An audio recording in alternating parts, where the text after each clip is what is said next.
The champagne glass shattered against the marble floor, not because Elena dropped it, but because her ex-husband's new fiancé threw it at her feet. The entire ballroom went silent. 200 wedding guests turned to stare at the woman in the discount dress, sitting alone at table 19, the single mother everyone pitied and no one respected.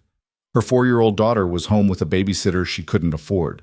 Her nursing scrubs were still in her car from the double shift that ended 3 hours ago. And her family, her own family, had seated her behind a decorative column where she wouldn't ruin the photos. She was invisible, disposable, forgotten. Until a man in a $10,000 suit sat down across from her and said 5 words that would shatter everything. "Let me be your husband." If you want to see how far a lie can take you when the wrong man makes you the right offer, stay until the end. Hit that like button and drop a comment with your city so I can see how far this story travels. Mund. Elena Carter had mastered the art of making herself small. Not physically, though at 5'4" in heels, she'd never quite commanded a room, but in the way she moved through the world. Quiet, apologetic. The kind of woman who said sorry when someone else stepped on her foot. 28 years old, and she'd already learned that taking up space only invited scrutiny, and scrutiny led to judgment, and judgment was something she'd had enough of to last 3 lifetimes. Tonight, she was a masterclass in invisibility. She sat at table 19, tucked so far back in the reception hall that the centerpiece blocked her view of the head table. The DJ's bass thumped through her chest. Laughter echoed off the vaulted ceiling. Her sister Natalie's laughter, bright and careless. The kind that came easy when you'd never had to choose between electricity and groceries. The grand ballroom of the Langham Hotel glittered with enough crystal to fund Elena's rent for a year, maybe 2. She smoothed the fabric of her dress, navy blue, bought off the clearance rack at Macy's 4 years ago for a hospital fundraiser she'd been too exhausted to attend. It had a small stain near the hem that she'd tried to hide with strategically placed safety pins. The woman 2 tables over wore Valentino. Elena knew because she'd heard her bragging about it in the bathroom. Her phone buzzed in her clutch. She pulled it out, angling the screen away from the other guests at her table. Distant cousins she'd met twice, both times at funerals. "Sitter. Mia's asking for you, says her tummy hurts." Elena's chest tightened. Her daughter had been fine when she'd left 3 hours ago, chattering about the new library book they'd checked out. But Mia had a sensitive stomach, and stress made it worse.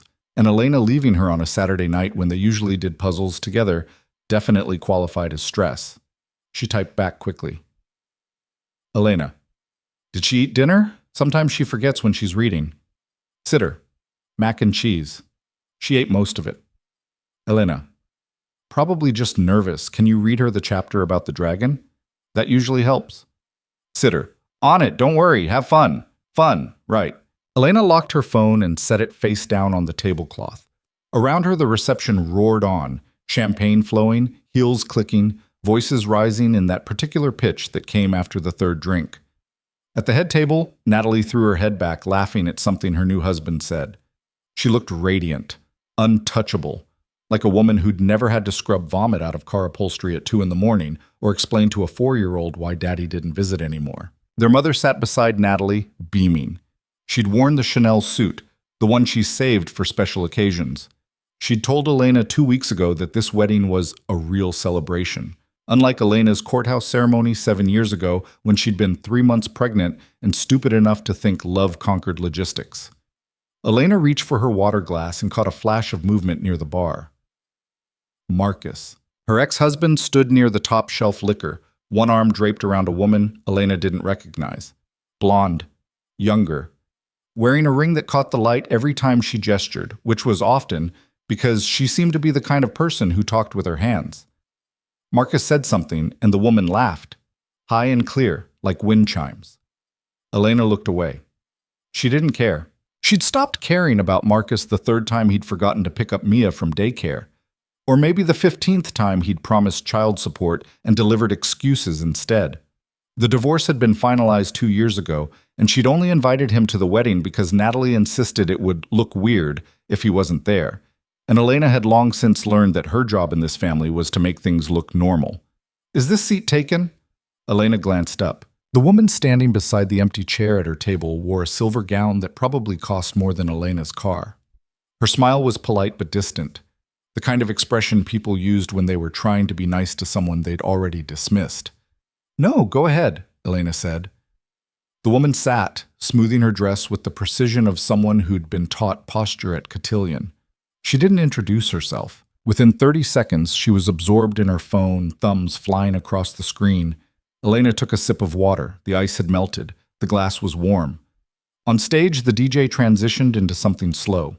Couples drifted toward the dance floor, Natalie and her husband first, spinning in a choreographed circle that had clearly been practiced. Their father cut in after the first verse, taking Natalie's hand while her husband stepped aside with exaggerated chivalry that got a laugh from the crowd. Elena's throat felt tight. She remembered her own wedding, the courthouse in Cook County, the clerk who'd mispronounced her name, Marcus in a shirt he'd ironed himself that still had creases in the wrong places. They'd gone to IHOP afterward because it was the only place open, and Elena had been craving pancakes with the desperation that came from growing a human. She'd been so sure back then that love was enough, that wanting something badly enough made it real. She'd been an idiot. Pathetic, isn't she? The voice came from the table behind her, sharp and clear, cutting through the music like a blade. Elena stiffened. "Who? The sister?" Another voice, male this time. "Yeah, I heard she's got a kid." "No husband." "She had a husband," the first voice corrected. "He left her. Can you blame him?" Laughter, low and mean. Elena's fingers tightened around her water glass. She didn't turn around. She kept her eyes forward, her face blank, her breathing even. She'd had years of practice at this. "I heard she's a nurse," the male voice continued. "Works night shifts. Leaves the kid with babysitters. That's what happens when you get knocked up at 21 and think a courthouse wedding counts as a plan." More laughter. Elena stood. She didn't grab her purse, didn't excuse herself, just stood and walked toward the exit with slow, measured steps, her heels clicking against the marble in a rhythm that felt too loud, too obvious, like a drumbeat announcing her retreat. The hallway outside the ballroom was quieter, dimmer. She made it to the restroom and locked herself in a stall before the tears came. She didn't sob. She'd learned early that crying loudly only brought attention, and attention brought questions, and questions required explanations she didn't have the energy to give. Instead, she pressed her palms against her eyes and let the tears slide silently down her cheeks, pooling in the hollow of her collarbone. This was supposed to be fine. She'd known what tonight would be. Her family's condescension, her ex-husband's indifference, the pitying looks from people who remembered her as the girl with potential before she became the woman with problems. She'd prepared herself, built the walls higher, told herself it was just one night. But sitting in that ballroom, invisible at a table no one cared about, listening to strangers dissect her life like it was gossip they'd picked up from a reality show, it had cracked something inside her she thought she'd already broken past repair. She pulled her phone out, checked the time, 9:47. The reception didn't end until midnight. She could leave now, claim a headache, or maybe just ghost entirely, slip out the side exit and let Natalie explain her absence however she wanted. Her phone buzzed. Sitter. Mia's asleep. Dragon Chapter did the trick. She's out cold. Elena exhaled. At least something tonight had gone right. She wiped her eyes with the back of her hand, careful not to smudge what little makeup she'd bothered with. Checked her reflection in the stall door's polished metal. Her mascara had held. Small victories. She unlocked the stall and stepped toward the sink. The bathroom was empty. Cream marble and gold fixtures. The kind of restroom that came with cloth hand towels instead of paper. She ran cold water over her wrists, an old trick from nursing school when panic attacks hit during exams. The door swung open behind her. Elena didn't look up. She kept her focus on the water, watching it pool in her cupped palms. "You're Elena Carter." It wasn't a question. Elena glanced up. The woman in the mirror wasn't someone she recognized. Mid-30s, blonde, wearing a dress that looked like it had been sewn directly onto her body. Her expression was unreadable. "Do I know you?" Elena asked. "No, but I know you." The woman stepped closer, heels clicking. "You're Natalie's sister, the one who got pregnant and ruined her life?" Elena finished. "Yeah, that's me." The woman blinked. Then she laughed, short and surprised. "I was going to say the one who works at Children's Memorial. My niece had surgery there last year. You were her nurse." Elena's hand stilled under the water. Emma Rodriguez, the woman continued. She had a tumor removed from her spine. You sat with her the night before the surgery when her parents couldn't stay. Told her stories about a dragon who was afraid of doctors. The memory clicked into place. A 7-year-old girl with dark curls and a stuffed elephant named Peanut. She'd been terrified of the anesthesia mask. Elena had stayed 2 hours past her shift, making up increasingly ridiculous stories until the girl fell asleep smiling. I remember her, Elena said quietly. How is she? Cancer-free, walking, starting 3rd grade in the fall. The woman's expression softened. You made a difference. I wanted to say thank you, but you were gone before we could find you. Elena turned off the water. I'm glad she's okay. My sister talks about you all the time, says you're the reason Emma made it through. The surgeons are the reason she made it through, Elena corrected. I just kept her distracted. You kept her hopeful, the woman said. That's not nothing. For a moment the bathroom was silent except for the faint hum of ventilation and the distant bass from the ballroom. I should get back, Elena said finally, to that table in the corner where no one's talking to you. The woman's tone wasn't cruel, just honest. You looked miserable out there. Elena didn't deny it. The woman studied her for a beat, then reached into her clutch and pulled out a business card. If you ever want a change of scenery, call me. My firm's always looking for people who give a damn. The pay's better than nursing, and the hours don't destroy your soul. Elena took the card. Sophia Andretti, senior partner, Andretti and Associates. A law firm. Corporate, probably. I'm not a lawyer, Elena said. We need good people in operations, HR, case management, people who know how to handle pressure without falling apart. Sophia smiled. Think about it. She left before Elena could respond. Elena stared at the card. The embossed lettering caught the light. She tucked it into her clutch and dried her hands on one of the absurdly soft towels. When she stepped back into the hallway, the music had shifted again. Something upbeat and loud, the kind of song that made drunk people think they could dance.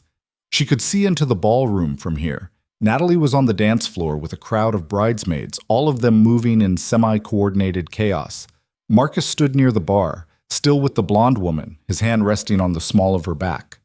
Elena turned toward the exit. She made it 3 steps before someone spoke. Leaving already? The voice was low, smooth, with an accent she couldn't quite place. Something European, maybe Italian, softened by years in America. She turned.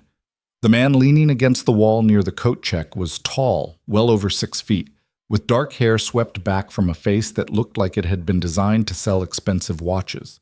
His suit was charcoal gray, perfectly tailored, the kind of fit that came from a private tailor who made house calls. He held a glass of whiskey in one hand, amber liquid catching the light. He was looking at her. I don't think we've met, Elena said carefully. We haven't. He pushed off the wall, closing the distance between them with the kind of easy confidence that came from never doubting your right to occupy space.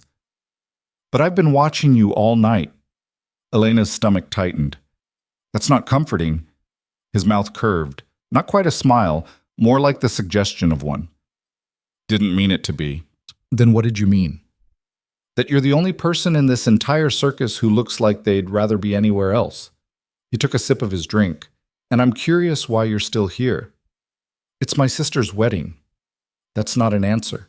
Elena crossed her arms. I don't owe you an answer. No, he agreed. You don't.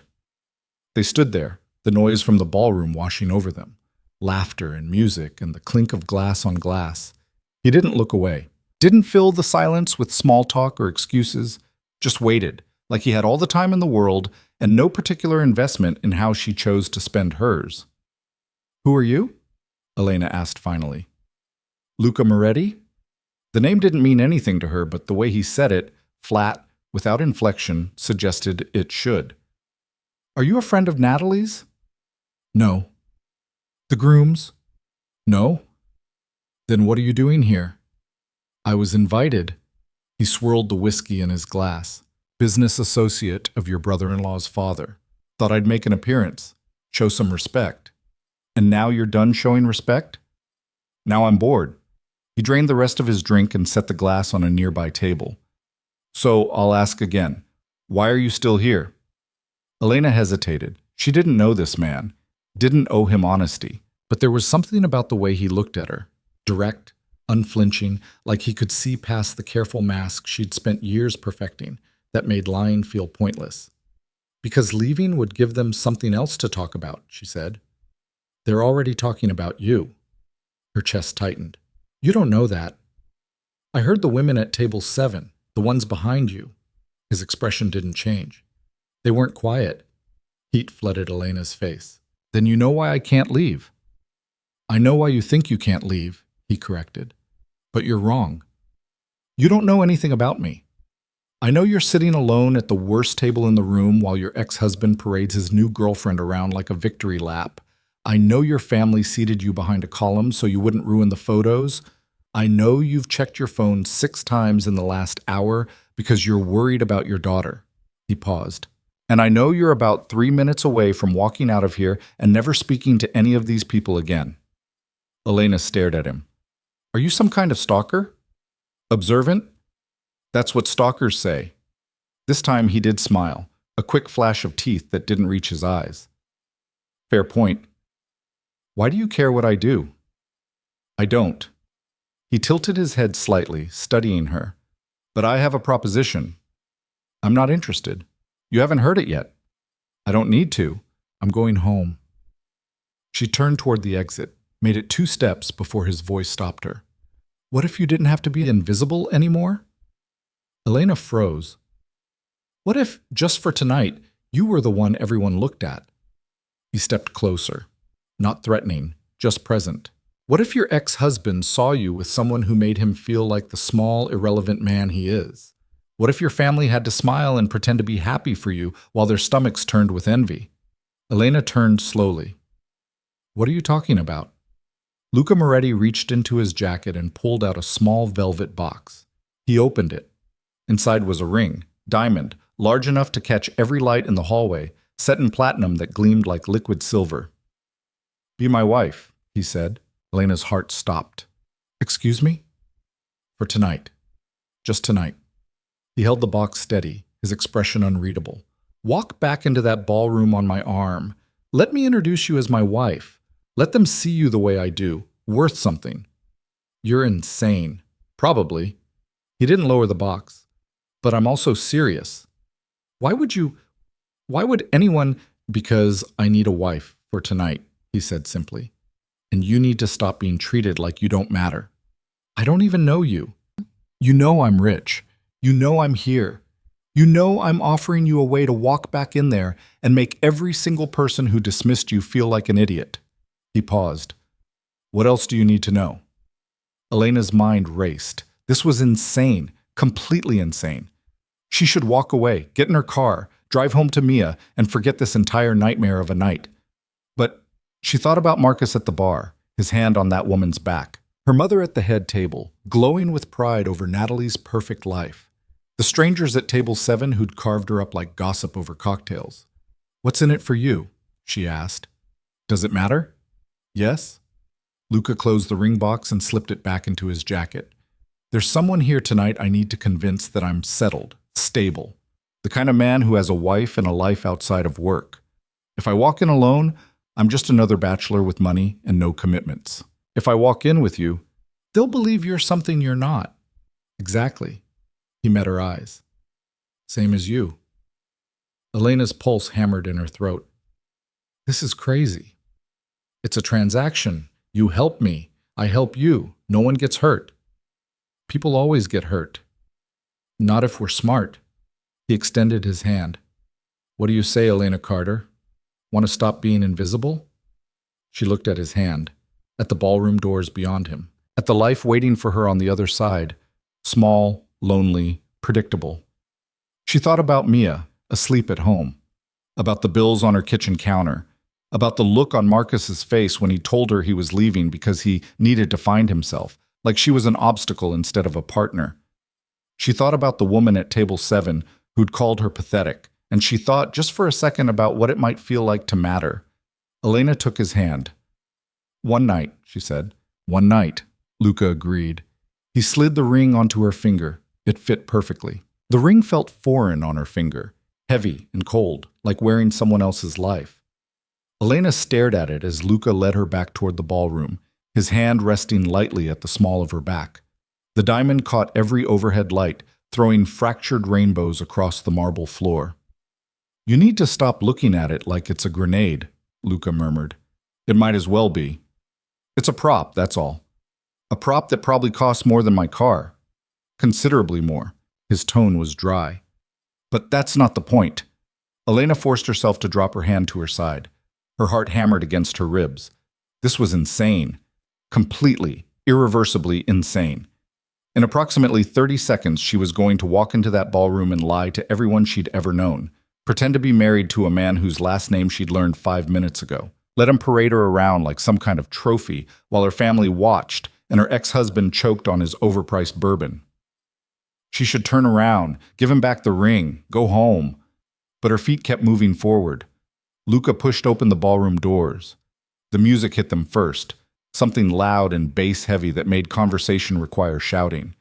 Then the lights, the crowd, the overwhelming sensory assault of 200 people celebrating someone else's happiness. Elena's stomach twisted. "Breathe," Luca said quietly. "I am breathing." "No, you're hyperventilating. There's a difference." He guided her toward the bar, his movements smooth and unhurried like they had all the time in the world. "We're going to get you a drink, something strong. Then we're going to make our entrance." "Our entrance? You thought we'd just slip in quietly?" He almost smiled. "Where's the fun in that?" The bartender, a young guy with slicked back hair and a vest that matched the wedding colors, nodded at Luca with the kind of deference that suggested prior acquaintance, or maybe just recognition of expensive tailoring. "Whiskey? Neat," Luca said. "And for the lady, gin and tonic," Elena interrupted. "Double." The bartender's eyebrows rose fractionally, but he didn't comment, just reached for the bottles with practiced efficiency. Luca leaned against the bar, angling himself so he could watch the crowd. "You drink gin?" "Not usually, but tonight doesn't feel like a usual kind of night." "Fair assessment." The bartender slid their drinks across the polished wood. Elena picked hers up and downed half of it in one swallow. The gin burned going down, sharp and botanical, cutting through the anxiety that had taken up residence in her chest. Luca watched her with something that might have been amusement. "Better?" "Not even a little bit." "You'll get there." He lifted his own glass, studying the amber liquid like it held answers. "You ready?" "No." "Perfect. Let's go." He offered his arm. Elena hesitated for half a second, then slipped her hand through the crook of his elbow. The fabric of his suit was softer than anything she'd ever touched, some kind of blend that probably required dry cleaning and cost more per yard than she made in a week. They moved into the crowd. It didn't happen all at once. The noticing. It started with a woman near the dance floor whose gaze snagged on the ring and went wide. Then a man in a silver tie who did a double take when he saw Luca. Then another, and another. Like dominoes falling in slow motion, heads turned, conversation stuttered. Someone dropped a champagne glass and it shattered against the marble with a sound like breaking ice. Elena's grip on Luca's arm tightened. "Easy," he murmured. "You're doing fine." Everyone's staring. That's the idea. They were 10 feet from the head table when Elena's mother looked up. Her expression went through several rapid transformations. Confusion, recognition, shock, and finally something that looked almost like panic. She said something to Elena's father, who turned in his seat with the kind of deliberate slowness that suggested he didn't believe what he was seeing. Natalie's mouth actually fell open. Luca stopped directly in front of the head table. He didn't release Elena's arm, didn't step back to create distance, just stood there, solid and unmovable, like a man who'd never questioned his right to exist in any space he chose. "Congratulations," he said to Natalie.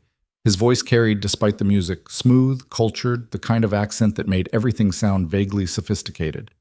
"Beautiful ceremony." Natalie blinked. Thank you. I'm sorry, do we—" "Luca Moretti." He extended his free hand. Natalie took it automatically, still looking dazed. "Business associate of your father-in-law. We met briefly during the cocktail hour." "Right, yes, of course." Natalie's eyes slid to Elena, then to the ring on her finger, then back to Luca like she was trying to solve an equation that didn't add up. "I didn't realize you knew my sister." We've been together for a while now, Luca said easily, though Elena's been keeping me a secret. Says she doesn't like to mix family and personal life. Elena's mother made a sound like a small animal being strangled. Together, their father repeated. His voice had the flat, careful quality of a man trying very hard not to lose his temper in public. As in, married, Luca supplied. He lifted Elena's hand, letting the ring catch the light. 3 months ago. Small ceremony, just the two of us. You know how it is. When you know, you know. The silence that followed was so complete, Elena could hear her own heartbeat. Natalie recovered first. She always did. Married. Elena, you got married and didn't tell us? It was very sudden, Elena managed. Her voice sounded strange to her own ears. Too high. Too tight. We didn't want a big fuss. A fuss. Her mother's tone could have cut glass. Your own wedding isn't a fuss, Elena. It's a milestone. A family celebration. We celebrated, Luca said mildly. Just the two of us. Very romantic. Elena's father set down his champagne glass with enough force to make the silverware rattle. And what exactly do you do, Mr. Moretti? Import-export primarily, some real estate, a few other ventures. Luca's expression gave away nothing. I keep busy. Import-export. Her father's jaw worked. That's vague. It's diverse. Luca smiled, but it didn't reach his eyes. I prefer to keep my professional interests varied. More stability that way. Someone at the next table coughed. Elena recognized him, one of her father's golf buddies, the kind of man who wore American flag cufflinks and talked about market corrections like they were personal insults. He was staring at Luca with an expression Elena couldn't quite read. Recognition, maybe. Or wariness. Well, Natalie said finally, her voice bright with forced enthusiasm. This is certainly a surprise. A wonderful surprise. Isn't it wonderful, Mom? Their mother's smile looked like it hurt. Wonderful. We should let you get back to your celebration, Luca said. He was already turning, already guiding Elena away before anyone could protest. Enjoy your evening. They made it 6 steps before someone grabbed Elena's wrist. Marcus. He stood there in his ill-fitting suit, his face red from alcohol or anger or both, his fingers tight enough around her wrist that it would leave marks. The blonde woman hovered behind him, her expression uncertain. What the hell is this? Marcus demanded. Elena tried to pull her hand back. His grip tightened. Let go. You're married. Since when? Since it stopped being your business. Her voice was steadier than she felt. Let go. You can't just... You have a daughter, Elena. You can't bring random men into her life without... I said let go. The temperature in the immediate vicinity seemed to drop 10 degrees. Luca didn't raise his voice, didn't make a scene, just stepped forward and placed his hand over Marcus's wrist with the kind of precise, controlled pressure that made Marcus's fingers spasm open. Elena pulled her hand free. Touch her again, Luca said quietly, and I'll break every bone in your hand, starting with the thumb. Marcus took a step back. The blonde woman grabbed his arm, whispering something urgent. Around them, the music continued, but the nearby conversations had gone silent. People were watching, recording probably. Phones out, cameras ready to catch whatever happened next. You don't know who you're dealing with, Marcus said, but his voice shook. I know exactly who I'm dealing with. Luca's tone was almost conversational. A man who abandoned his wife and daughter because responsibility scared him more than loneliness. A man who pays child support when he remembers and makes excuses when he doesn't. A man who spent the last 2 years blaming everyone but himself for the life he walked away from. Marcus's face went purple. You have no right. I have every right. She's my wife. Luca turned to Elena, his expression softening in a way that almost looked genuine. You okay? Elena nodded. She didn't trust her voice. Good. Let's get some air. He led her toward the terrace doors. Elena followed, her mind blank with shock and adrenaline and the terrible, intoxicating rush of watching someone stand up for her in a way no one had in years. The terrace was empty. The night air was cool against her flushed skin, carrying the scent of jasmine from the hotel gardens below. Chicago spread out beyond the railing, lights and steel and the distant sound of traffic. Elena walked to the railing and gripped it hard enough to hurt. That was a mistake, she said. Which part? All of it. This whole thing. I should never have. He deserved it. That's not the point. She turned to face him. You threatened him. In front of everyone. What if he calls the police? He won't. You don't know that. Yes, I do. Luca leaned against the railing beside her, close enough that she could smell his cologne. Something subtle and expensive, cedar and smoke. Men like him don't call the police. They complain to anyone who'll listen, and then they avoid the person who embarrassed them. He'll spend the rest of the night telling people I'm dangerous and unhinged, and they'll all nod sympathetically and secretly think he had it coming. You are dangerous. Probably. He didn't sound bothered by it. But I'm dangerous in a way that protects you. That's the difference. Elena's laugh came out sharp and bitter. You don't even know me. I know enough.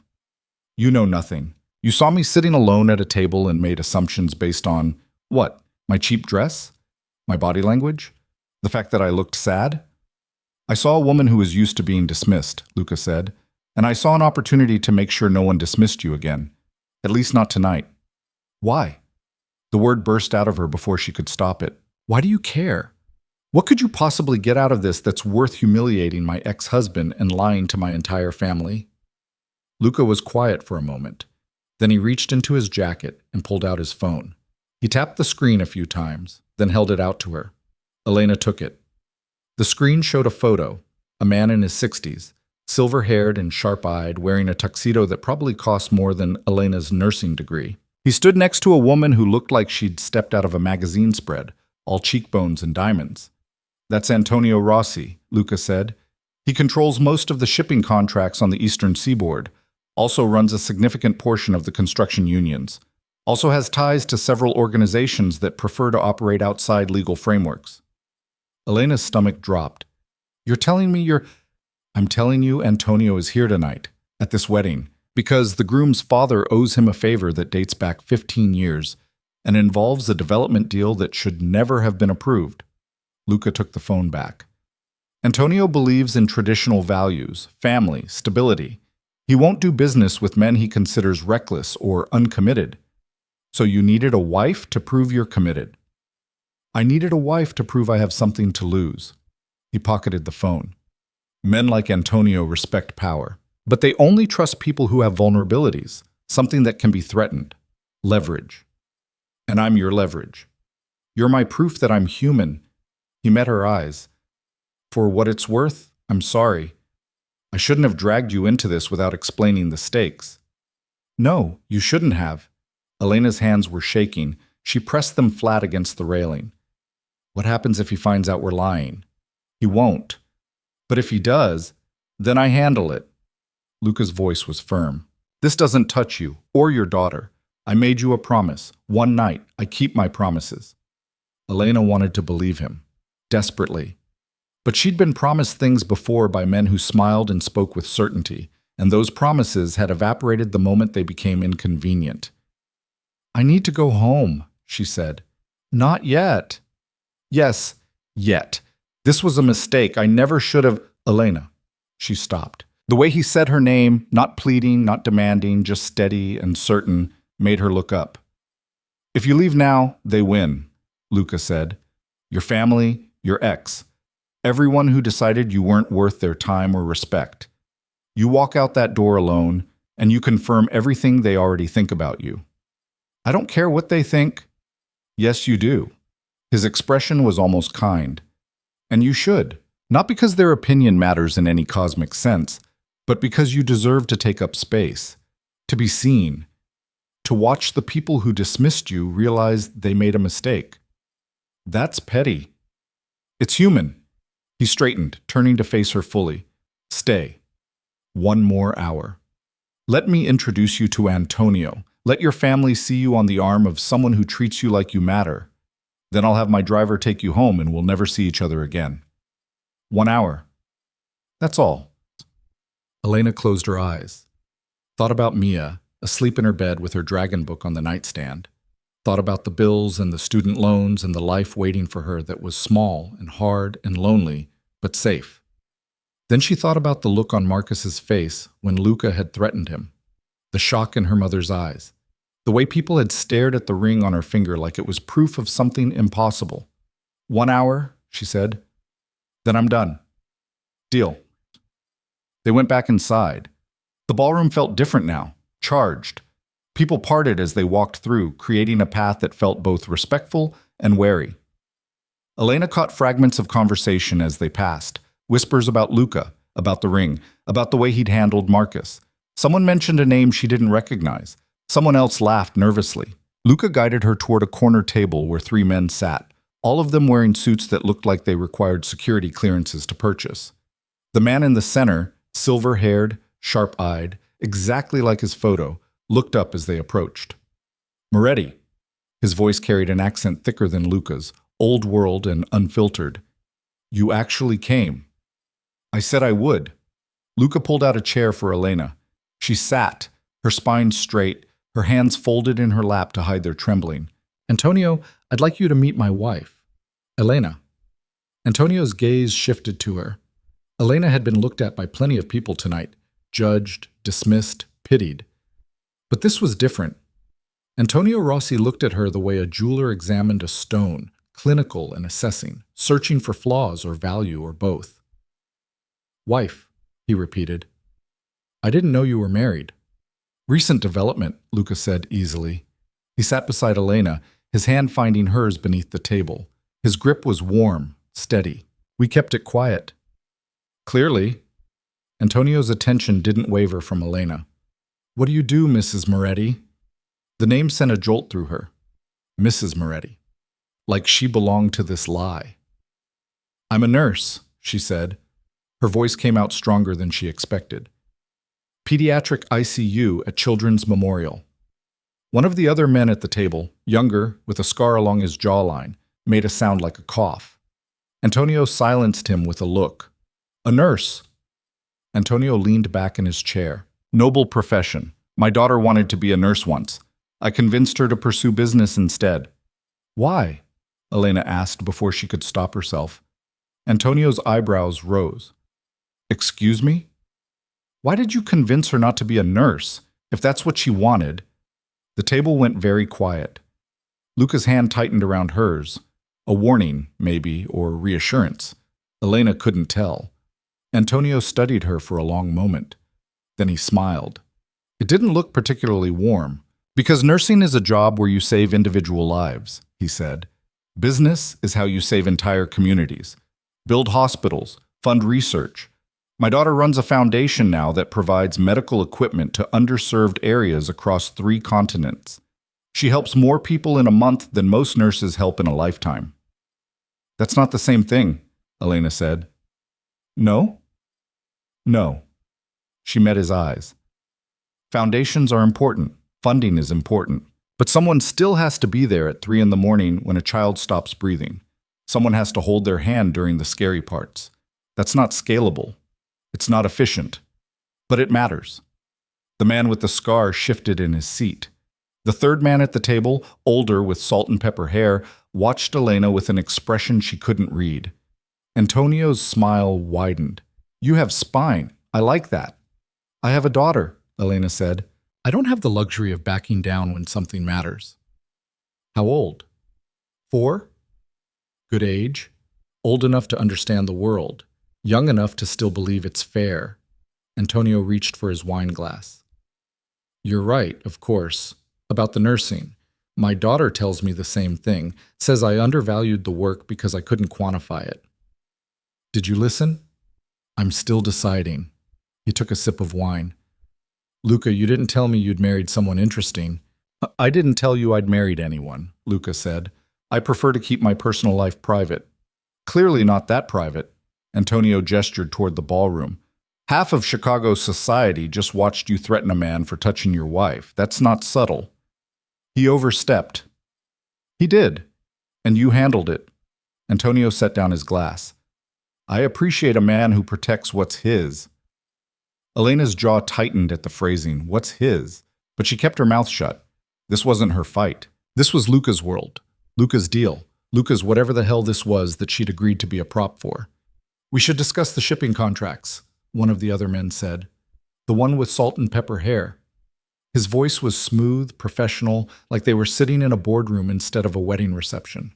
Antonio waved a hand dismissively. Later. Tonight is for celebration. Of course. The man subsided. Antonio turned back to Elena. Tell me, Mrs. Moretti, what does your daughter think of her new stepfather? Elena's heart stopped. She hadn't thought about this. Hadn't planned for this. Mia didn't know about Luca. Couldn't know about Luca. This whole thing was supposed to be contained. One night, one lie, and then back to real life where her daughter was safe and protected from the chaos Elena kept creating. She hasn't met him yet, Elena said carefully. Antonio's expression sharpened. No? Why not? We wanted to establish our relationship first, Luca cut in smoothly. Make sure the foundation was solid before involving a child. Kids are perceptive. They pick up on uncertainty. Smart. Antonio nodded approvingly. Too many people rush these things. Introduce children to partners who won't last. Causes confusion, instability. Exactly, Luca agreed. Elena wanted to scream, or laugh, or both. The absurdity of it, sitting here with a crime boss and two associates who probably had bodies buried somewhere, discussing parenting philosophy like they were at a PTA meeting. When do you plan to tell her? Antonio pressed. Soon, Elena said, because what else could she say? We're just waiting for the right time. Don't wait too long. Children need structure, clear expectations. Antonio pulled out his phone and tapped the screen. I'm sending you my daughter's contact information. She runs a program for children of blended families. Helps with the transition. You should reach out. Elena's phone buzzed in her clutch. She pulled it out. Sure enough, a contact card. Maria Rossi, with a phone number and email address. Thank you, Elena managed. Family is everything, Antonio said. You protect it, nurture it. That's what separates us from animals. The man with the scar coughed again. This time, Antonio ignored him. I should check on the bride, Elena said abruptly. She needed air, space, something other than this conversation that was spiraling into territory she couldn't navigate. Excuse me? She stood. Luca started to rise as well, but she touched his shoulder, a silent request to stay. He settled back into his chair, though his eyes tracked her as she walked away. Elena made it to the hallway before her knees went weak. She leaned against the wall, breathing hard. Her phone buzzed again. Not Antonio this time, the babysitter. Sitter. Mia woke up asking for water. She's fine, but wanted me to tell you she loves you. Elena typed back with shaking fingers. Elena. Tell her I love her too. I'll be home soon. Sitter. No rush, we're good here. Elena closed her eyes. What was she doing? She was a pediatric nurse, a single mother, a woman who bought her clothes on clearance and drove a car with a check engine light that had been on for 6 months. She had no business sitting at a table with men who talked about shipping contracts and blended families while their eyes promised violence to anyone who crossed them. She needed to end this. Now, before it got any worse. There you are. Elena's eyes snapped open. Natalie stood in the hallway, her wedding dress shimmering under the lights, her expression unreadable. I was just hiding? Natalie crossed her arms. Yeah, I figured. I wasn't hiding. Elena, I've known you for 28 years. I know when you're hiding. Natalie stepped closer. What the hell is going on? Who is that man? I told you, my husband. Bullshit. Elena flinched. Natalie almost never swore. You didn't get married, Natalie continued. You would have told me. We talk every week. You would have said something. We're not that close anymore, Nat. Because you keep pushing me away. Every time I try to help, you shut me out. Every time I ask how you're doing, you say fine and change the subject. Natalie's voice cracked. But now you show up to my wedding with some stranger wearing a ring that costs more than a car and I'm supposed to just… What? Smile and pretend this is normal? I didn't want to steal your spotlight. I don't care about the spotlight. I care about you lying to me. They stared at each other. The music from the ballroom thumped through the walls, muffled and distant. I'm sorry, Elena said finally. I should have told you. Told me what? The truth or the lie you're trying to sell everyone else? Elena didn't answer. Natalie's expression softened. Elena, please. Whatever this is, whoever he is, you can tell me. I'm your sister. You're the sister who seated me behind a column so I wouldn't ruin the photos. Natalie looked like she'd been slapped. That wasn't... Mom did the seating chart. I didn't... But you didn't change it. Because I thought you wouldn't care. You always say you hate being the center of attention, that you'd rather blend into the background. There's a difference between blending in and being hidden. Natalie's eyes filled with tears. I didn't mean to hurt you. I know. Elena's throat felt tight. But you did. Then let me fix it. Tell me what's going on, please. For a moment, Elena almost did. Almost told her everything. The fake marriage, the ring, Luca's deal with Antonio Rossi, the whole impossible mess she'd walked into. But then she thought about Natalie's perfect life, her perfect husband, the perfect wedding where everything went according to plan. She thought about how her sister would try to help and end up making it worse, the way she always did when she tried to fix Elena's problems. It's complicated, Elena said. Then uncomplicate it. I can't. Why not? Because you wouldn't understand. Natalie stepped back like she'd been shoved. Wow. Okay, that's... Okay. Natalie, no, you're right. I wouldn't understand because I'm just the shallow sister who cares about table settings and seating charts and making sure everything looks perfect. Her voice was bitter. I couldn't possibly understand what it's like to feel trapped or desperate or alone. That's not what I meant. Yes, it is. Natalie wiped her eyes, careful not to smudge her makeup. You've always thought I had it easy, that my life was handed to me while you had to fight for everything. But you know what, Elena? You're not the only one who struggled. You're just the only one who wears it like a badge of honor. She turned and walked back toward the ballroom before Elena could respond. Elena stood in the empty hallway, her chest tight, her eyes burning with tears she refused to let fall. Her phone buzzed. Luca. Antonio wants to leave. He's asking to say goodbye to you. Elena wanted to throw the phone against the wall.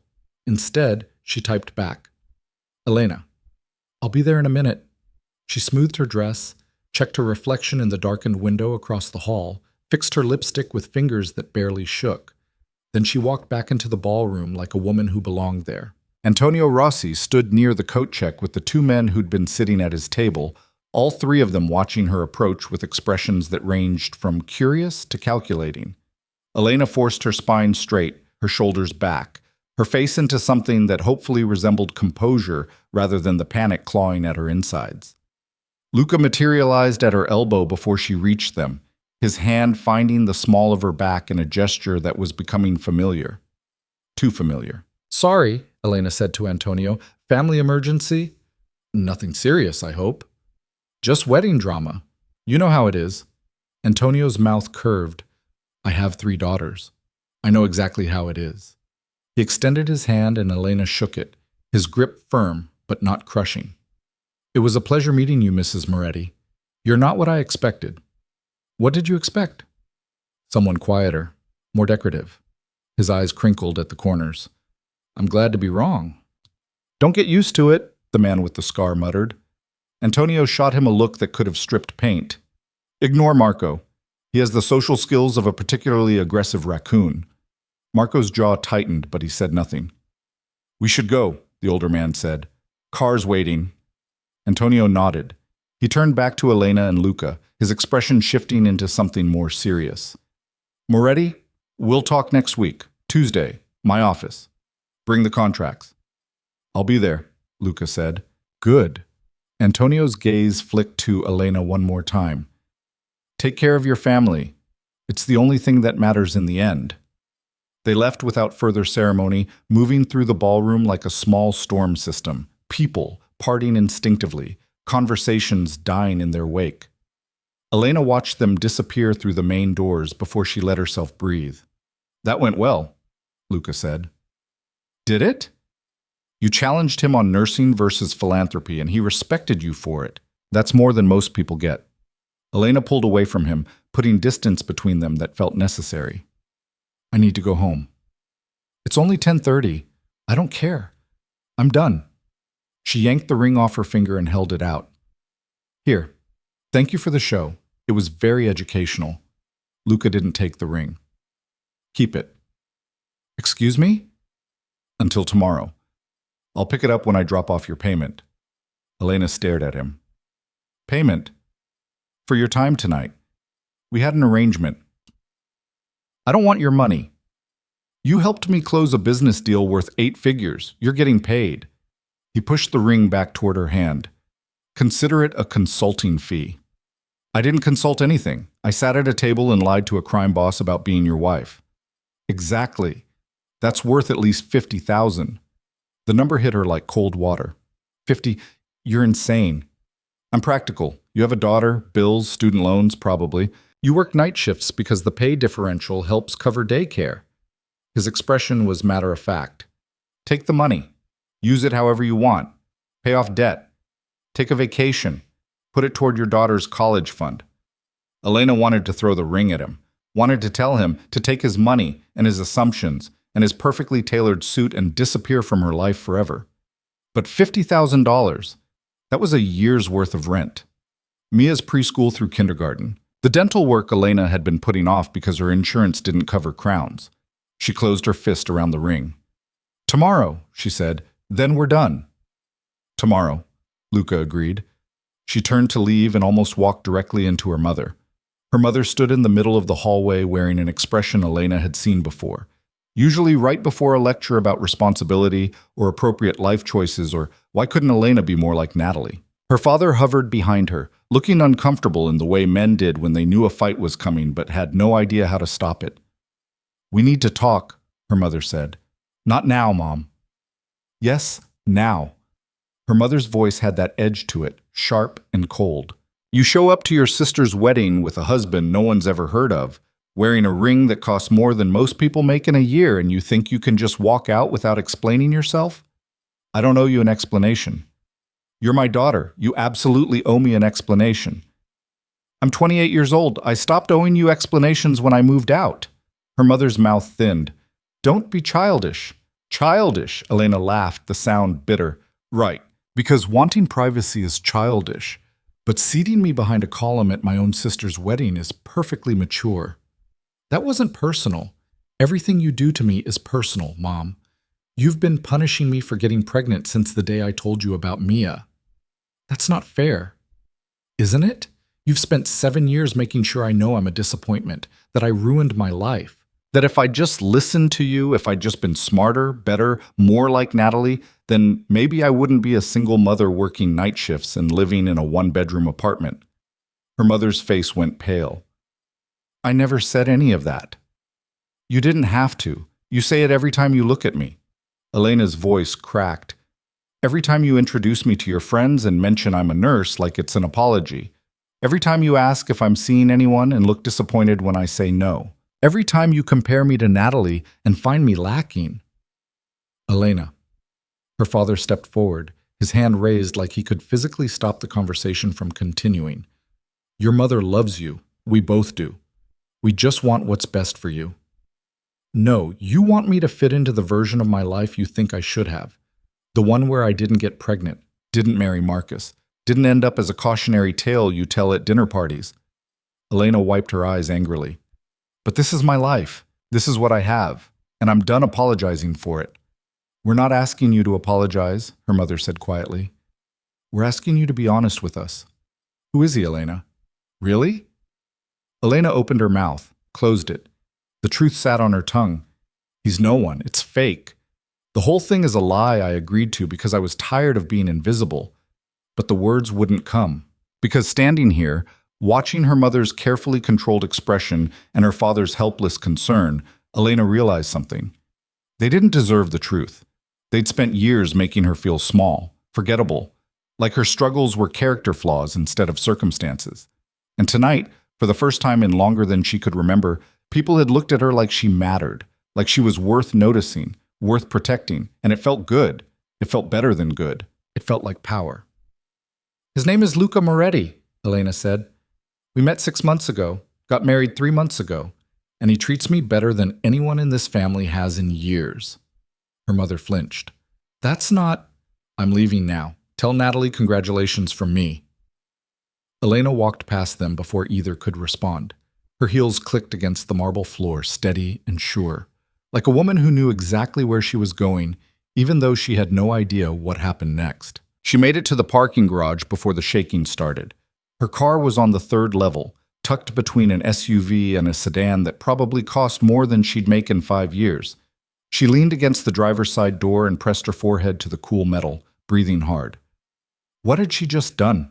She'd lied to her parents, doubled down on a fake marriage, accepted $50,000 from a man who was absolutely, definitely involved in something illegal. And for what?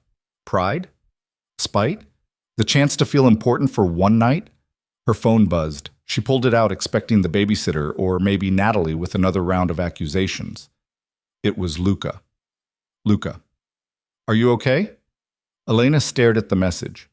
3 words, simple, direct, and somehow more concerned than anyone in her family had shown all night. She typed back before she could overthink it. Elena, I don't know. 3 dots appeared, disappeared, appeared again. Luca, where are you? Elena, parking garage. Luca, stay there, I'm coming to you. Elena, you don't have to. Luca, stay there. Elena locked her phone and slid down the car door until she was sitting on the concrete. Her dress pooled around her like a deflated parachute. The ring was still on her finger. She'd forgotten to take it off. Footsteps echoed through the garage. Luca appeared around the corner of the SUV, his jacket unbuttoned, his tie loosened. He looked at her sitting on the ground, and something in his expression shifted. You okay? He asked. You already asked me that. You didn't answer. I said I don't know. That's not an answer either. He crouched down beside her, his expensive suit probably getting ruined on the dirty concrete. What happened? My parents cornered me, asked who you were. I lied to them, again. Elena laughed weakly. I'm really committing to this fake marriage thing, aren't I? You don't have to. I already did. In front of my entire family. There's no walking it back now. She tilted her head back against the car. What am I going to do when they want to meet you again? When they want to come to our place for dinner? When they ask why Mia hasn't met her stepfather yet? We'll figure it out. There's no we. This was one night. Remember? Luca was quiet for a moment. Then he said, What if it wasn't? Elena's head snapped toward him. What? What if we kept this going? Not forever, just long enough to make it believable. You're joking. I'm not. He settled more comfortably onto the concrete, like they were having this conversation in a living room instead of a parking garage at 11 at night. You need your family to take you seriously. I need business associates to believe I'm stable. We could help each other. For how long? 6 months? Maybe a year. Long enough for people to stop questioning it. And then what? We get divorced? How does that help either of us? It gives you time to build something, Luca said. Get your feet under you. Save money. Figure out what you want your life to look like without constantly defending it to people who don't respect you. This is insane, probably. But it worked tonight, didn't it? Elena wanted to argue. Wanted to tell him that tonight had been a disaster, that she'd fought with her sister and lied to her parents and agreed to take money from a stranger for participating in fraud. But she kept thinking about the look on Marcus's face when Luca had threatened him. The way Antonio Rossi had actually listened when she talked instead of dismissing her. The way people had parted for them in the ballroom like they mattered. I have a daughter, she said. I know. She can't know about this, any of this. If we even consider this, Mia stays completely separate. Agreed. And the money. I'm not doing this for the money. Then do it for the leverage, the respect, the chance to stop being invisible. Elena closed her eyes. This was a mistake. She knew it was a mistake. Every rational part of her brain was screaming at her to get in her car, drive home, and pretend this entire night had never happened. But she thought about going back to work on Monday, putting on her scrubs, smiling at doctors who talked over her, checking her bank account and watching the numbers never quite add up, coming home to an empty apartment while Mia slept and wondering if this was all there would ever be. 6 months, she heard herself say. Luca's expression didn't change. 6 months. And we need rules, boundaries. This is a business arrangement, nothing else. Of course. I mean it, Luca. I'm not looking for a relationship. I'm not looking for anything except a way to get my family off my back and maybe save enough money to give Mia a decent life. Understood. Elena studied his face, looking for deception or ulterior motives or whatever it was men like him hid behind expensive suits and easy smiles. But all she saw was calculation, interest, the same expression he'd probably worn when he negotiated shipping contracts or real estate deals or whatever else filled his days. "Why are you really doing this?" she asked. "I told you." "No, the real reason, not the business excuse. Why does Luca Moretti need a fake wife badly enough to offer a stranger $50,000 and a 6-month arrangement?" He was quiet for so long she thought he wasn't going to answer. Then he said, "Because I'm tired of being alone." The honesty of it hit her harder than any lie could have. "I have money," Luca continued, "power, respect, every material thing a person could want. And I go home to an empty apartment every night and eat takeout in front of my laptop while I answer emails from people who want something from me." He looked at her. "I'm not asking you to fix that. I'm just asking you to make it look like someone gives a damn whether I exist outside of what I can do for them." Elena understood that, maybe too well. "Okay," she said. "Okay?" 6 months. Business arrangement. Separate lives except when we need to make appearances. She held out her hand. "Deal?" Luca shook it. His grip was warm, firm, exactly like it had been when he'd first offered her this impossible bargain. "Deal," he said. They sat there on the concrete for another moment, the fluorescent lights humming overhead, the city noise filtering up from the streets below. Then Luca stood and offered her his hand. Elena took it, let him pull her to her feet. Her dress was wrinkled and probably dirty. Her makeup was definitely smudged. She felt exhausted down to her bones. "I should go home," she said. "Check on Mia. I'll follow you. Make sure you get there safely." "That's not necessary." "It is if we're doing this." He pulled out his phone. "Give me your address." Elena recited it, watched him type it into his GPS. A small part of her brain registered that she was giving a near stranger her home address, inviting him into the one space that was supposed to be safe and separate from all of this. But a larger part, the part that had been running on empty for years, was too tired to care. She got in her car and drove. Luca followed 3 car lengths behind, his black sedan visible in her rear-view mirror the entire way. The city lights blurred past. Traffic was light this time of night, just a few cars and the occasional cab. Elena's mind felt blank, like she'd used up all her emotional capacity and had nothing left except the mechanical process of driving. Her apartment building was in Logan Square, a converted factory with exposed brick and industrial windows that the landlord called historic character, and Elena called impossible to heat in winter. She pulled into her assigned spot in the back lot. Luca parked beside her. "This is me," Elena said, climbing out of her car. Luca surveyed the building. If he had opinions about the graffiti on the dumpster or the broken light over the back entrance, he kept them to himself. "What floor?" he asked. "3rd, why?" "Just want to know." He glanced at the windows. "Fire escape?" "Yeah, why does that matter?" "It doesn't, probably." He turned back to her. "I'll have the money transferred tomorrow. You have Venmo?" "Luca, I don't want it." "Elena." His voice was gentle but firm. "We have an arrangement now, which means you get paid for your time. That's non-negotiable." She wanted to argue, but $50,000. That number kept echoing in her head like a prayer. "Fine," she said, "but not all at once. That'll raise questions with the bank. I'll break it into installments, $10,000 a month for 5 months. That's only 50. The extra 50 comes later, when we're done." He pulled out a business card and handed it to her. "My number. Call me if you need anything. And I mean anything. If your ex bothers you, if your family gets pushy, if you need me to make an appearance somewhere. That's what this arrangement is for." Elena took the card. Heavy stock, embossed lettering.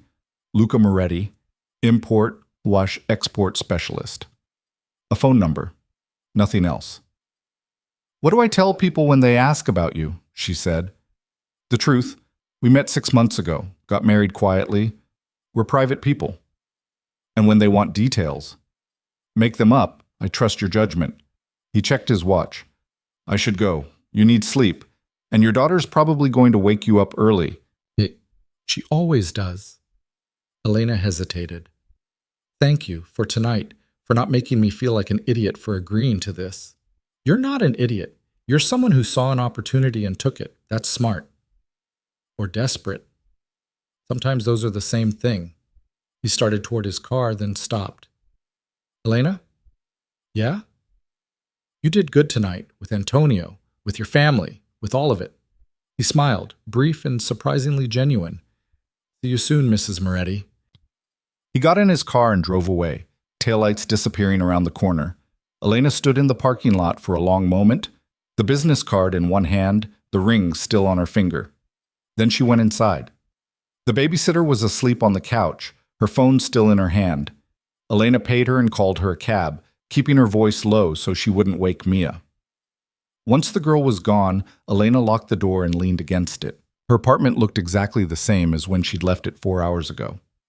Same worn furniture, same stack of bills on the kitchen counter, same crayon drawings stuck to the fridge with alphabet magnets.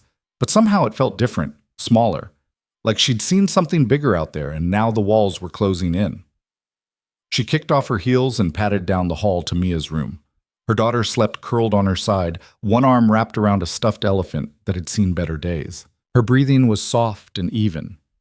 The dragon book sat on the nightstand, bookmarked with a folded piece of paper. Elena sat on the edge of the bed and smoothed Mia's hair back from her forehead. Her daughter didn't wake. She never did. Once Mia was out, she slept like the dead until her internal alarm went off at 6:30. I'm doing something really stupid, Elena whispered, or really smart. I can't tell which. Mia made a small sound in her sleep and rolled over. Elena stayed there for another few minutes, watching her daughter breathe, memorizing the curve of her cheek and the way her eyelashes rested against her skin. This was what mattered. This was the only thing that mattered. Everything else, the money, the arrangement, the fake marriage, was just a means to an end. She hoped. Elena stood and walked back to her bedroom. She peeled off the dress and hung it in the closet, knowing she'd probably never wear it again. The ring sat heavy on her finger. She should take it off, put it somewhere safe until Luca picked it up tomorrow. Instead, she left it on. She changed into an old t-shirt and climbed into bed. Her phone showed 3 missed calls from Natalie and 2 texts from her mother. She ignored both. Tomorrow she'd deal with the fallout. Tonight she just needed sleep. But sleep didn't come. She lay there staring at the ceiling, her mind racing through everything that had happened. The wedding, the ballroom, Antonio Rossi's sharp eyes, Luca's offer, her parents' faces when she'd lied to them, the weight of the ring on her finger. Somewhere around 2 in the morning, her phone buzzed with a text. Unknown. First payment sent. Check your account. Elena pulled up her banking app. Sure enough, $10,000 pending deposit. Sender, LM Enterprises. She stared at the numbers until they blurred. Then she typed back, Elena, received.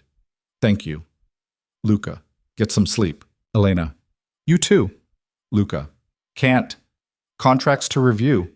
Elena, it's 2 a.m. Luca, welcome to my life. Elena smiled despite herself. Elena, good night, husband. 3 dots appeared, disappeared.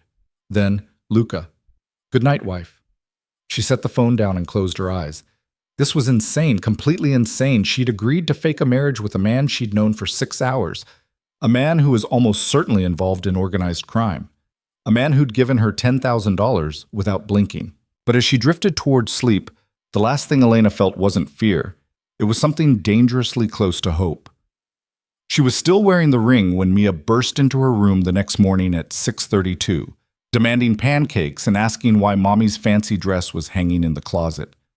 Elena looked at her daughter's bright, curious face and made a decision.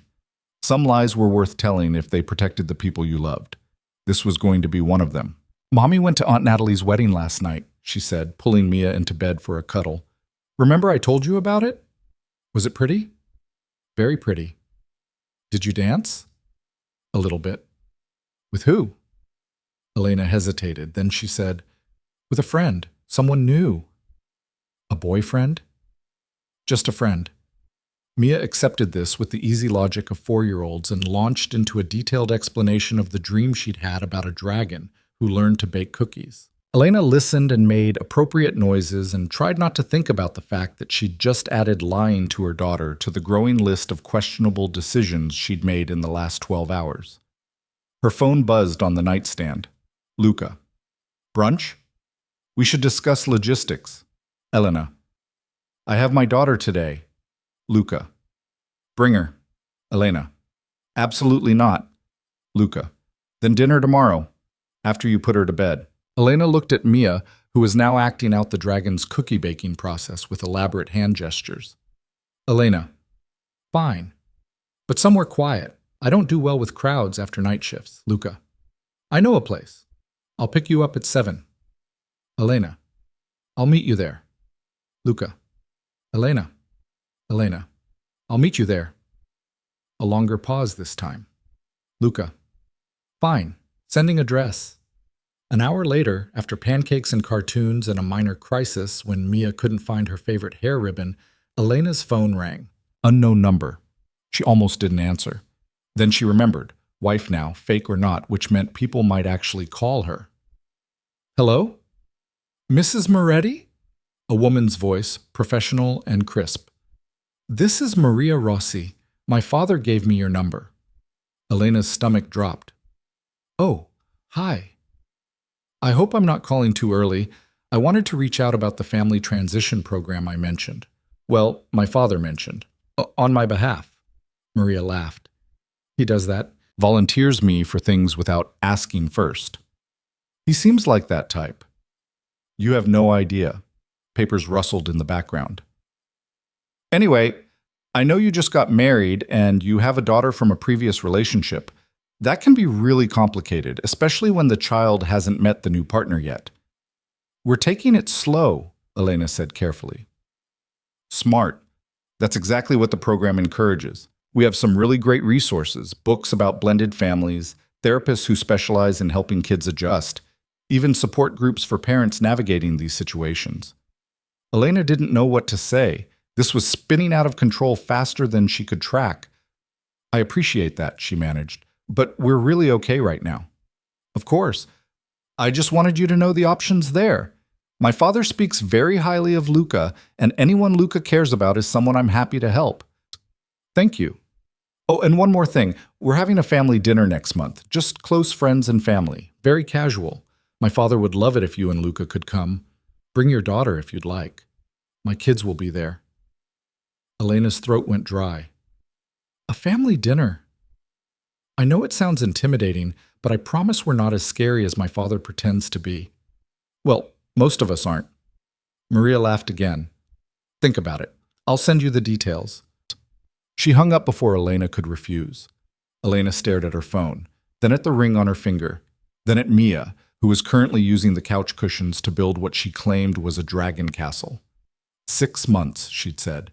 6 months, and then they'd go their separate ways.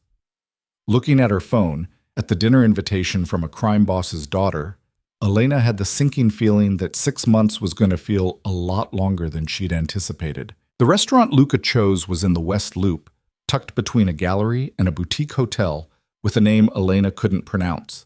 She'd driven past it 3 times before spotting the unmarked entrance, just a black door with brass numbers and a single light overhead. Elena checked her reflection in the rearview mirror one more time. She'd gone with simple, black pants, a cream blouse, minimal makeup. Nothing that screamed, trying too hard.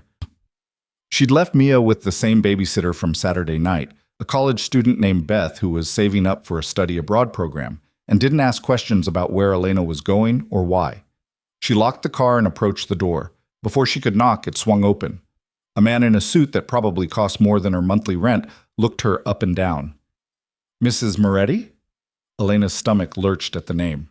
Yes. Right this way. The interior was all dark wood and soft lighting, the kind of place where conversations happened in low voices and phones stayed in pockets. A handful of tables, most of them empty. Classical music played from hidden speakers, something moody and instrumental. Luca sat at a corner table, his attention on his phone. He looked different out of the wedding context. Still expensive, still put together, but somehow more relaxed. His jacket hung on the back of his chair. His sleeves were rolled to his elbows. He glanced up when Elena approached and stood immediately. Old-fashioned manners that felt both charming and slightly ridiculous. "You found it," he said. "Barely. You couldn't have picked somewhere with a sign?" "Privacy matters." He pulled out her chair. "How's your daughter?" "Asleep." "How are your shipping contracts?" His mouth twitched. "Persistent."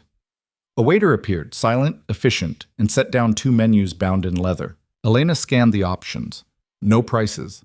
That was never a good sign. "Order whatever you want," Luca said, clearly reading her expression. "It's on me." "This whole thing is on you. That's kind of the problem." "Is it?" Elena set down the menu. "I've been thinking about this arrangement, about what it actually means. And I think we need clearer boundaries, rules we both agree to." "I'm listening." The waiter returned. Luca ordered wine, something Italian with a name Elena didn't catch, and an appetizer she also didn't recognize. Elena asked for water and the first entree on the menu that looked like actual food. Once the waiter left, Luca leaned back in his chair. "So, rules. First, Mia stays completely separate from this. She doesn't meet you, she doesn't hear about you. As far as she's concerned, nothing in her life has changed." "Agreed." "Second, we only see each other when absolutely necessary. Family events, business functions, whatever appearances we need to keep up. But we're not friends, we're not dating, this is transactional." "Understood." "Third, if either of us wants out, we're out. No questions, no negotiations. We give each other 2 weeks' notice to create a plausible breakup story, and then we're done." Luca considered this. What if one of us wants out in the middle of something important? A business deal, a family event? Then we suck it up for that one thing and split immediately after. "Fair." He pulled out his phone and opened a notes app. "Anything else?" "Yeah, what exactly do you do?" He looked up. "Excuse me?" "Your job." Import-export is vague to the point of meaningless. If I'm going to pretend to be married to you, I should probably know what you actually do for a living. I import goods from Europe and Asia, sell them to American retailers, also own some commercial properties around the city. That's still vague. It's intentionally vague. He set down his phone. The less you know about my business, the safer you are. That's not comforting. It's honest. His expression was serious. I operate in gray areas, Elena. Not illegal, not exactly, but not something you'd want to explain to a judge if things went wrong. The people I work with, people like Antonio, they're dangerous, powerful. And if they thought you were actually my weak point instead of just a convenient prop, you'd become a target. Elena's mouth went dry. A target for what? Leverage, kidnapping, maybe, threats, whatever they thought would make me cooperate. He leaned forward. That's why Rule 1 is so important. Your daughter stays separate. If no one knows she exists, she stays safe. You should have told me this before. I'm telling you now. He paused. If you want out, I understand. This isn't what you signed up for. Elena thought about the $10,000 sitting in her bank account, about Mia's preschool tuition and the dental appointment she'd been postponing, about the look on Marcus's face when Luca had threatened him. I'm not out, she said, but I need to know what I'm walking into. No more surprises. Deal. The wine arrived. Luca poured them each a glass. Elena took a sip. It tasted expensive, smooth and complex in ways she couldn't articulate, but definitely appreciated. Tell me about your family, Luca said. Why? Because if we're married, I should know basic details.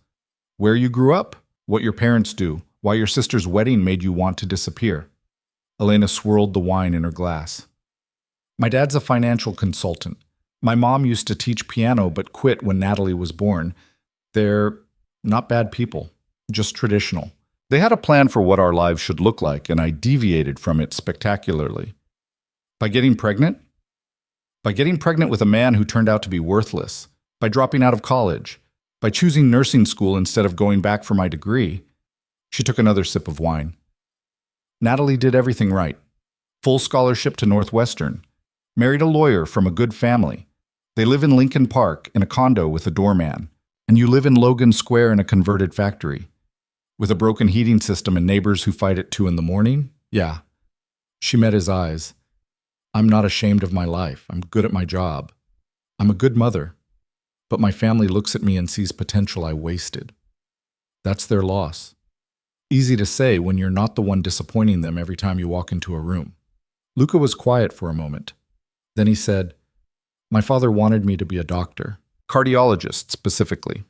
He had my entire life planned, medical school, residency, private practice, maybe marry a nice Italian girl from the neighborhood. What happened? I was terrible at chemistry, and blood made me queasy. He smiled slightly. Also, I had no interest in spending 12 years in school to make other people's dreams come true. So I dropped out sophomore year and started importing wine from my uncle's vineyard in Tuscany. My father didn't speak to me for 3 years. Does he speak to you now? He died 5 years ago, heart attack. Luca's expression didn't change. Ironic, considering. I'm sorry. Don't be. We made peace before he died. He even admitted I'd made something of myself, which for him was practically a declaration of love. He refilled both their glasses. Family's complicated. They want what's best for us, but they define best by their standards, not ours. Elena understood that more than she wanted to admit. Their food arrived. Elena's turned out to be some kind of fish with vegetables she didn't recognize, plated like artwork. Luca's was pasta, simple and perfectly executed. They ate in comfortable silence for a few minutes. Then Luca's phone buzzed. He glanced at it, and his expression hardened. Problem? Elena asked. Maybe. He typed something quickly. There's a situation I need to handle this week. It might require you to make an appearance. Well, what kind of situation? The kind where someone's questioning my stability, suggesting I'm too unpredictable to be trusted with certain contracts. He set down his phone. If I show up with my wife, it undermines that narrative. Where? Fundraiser Thursday night. Cancer research, I think. Very upscale. Lots of important people pretending to care about charity while they network. I work Thursday night. Can you get coverage? Elena thought about her schedule, about the favors she'd have to call in. Probably, but I'd need to leave by 10. I can't miss my Friday morning shift. That works. Event starts at 7. We show up, make an appearance, leave by 9:30. What do I wear? Something formal. I'll have something sent to you. I can dress myself. I know, but this needs to look right. These people notice details, labels, jewelry, shoes. If you show up in something off the rack from Macy's, they'll know. Elena bristled. So I'm supposed to be your dress-up doll? You're supposed to look like someone who married into money. That requires a certain aesthetic. He must have seen something in her face because his tone softened. It's armor, Elena, not a judgment. You wear the right clothes, carry yourself the right way, and they can't dismiss you. That's the whole point. She wanted to argue, but he was right. She'd seen it at Natalie's wedding, the way people had looked at her differently once she had the ring, the dress, the man on her arm. Respectability was a costume. Might as well wear it properly. Fine, she said. But nothing too revealing. I'm not showing up looking like arm candy. Understood. He made a note in his phone. I'll have my assistant send options tomorrow. You pick what you're comfortable with. They finished dinner. Luca paid. Cash, Elena noticed, not a credit card, and walked her to her car. The street was quiet, just the occasional car passing and the distant sound of music from a bar down the block. Thank you for dinner, Elena said. Thank you for agreeing to this. I know it's not easy. Nothing about my life is easy.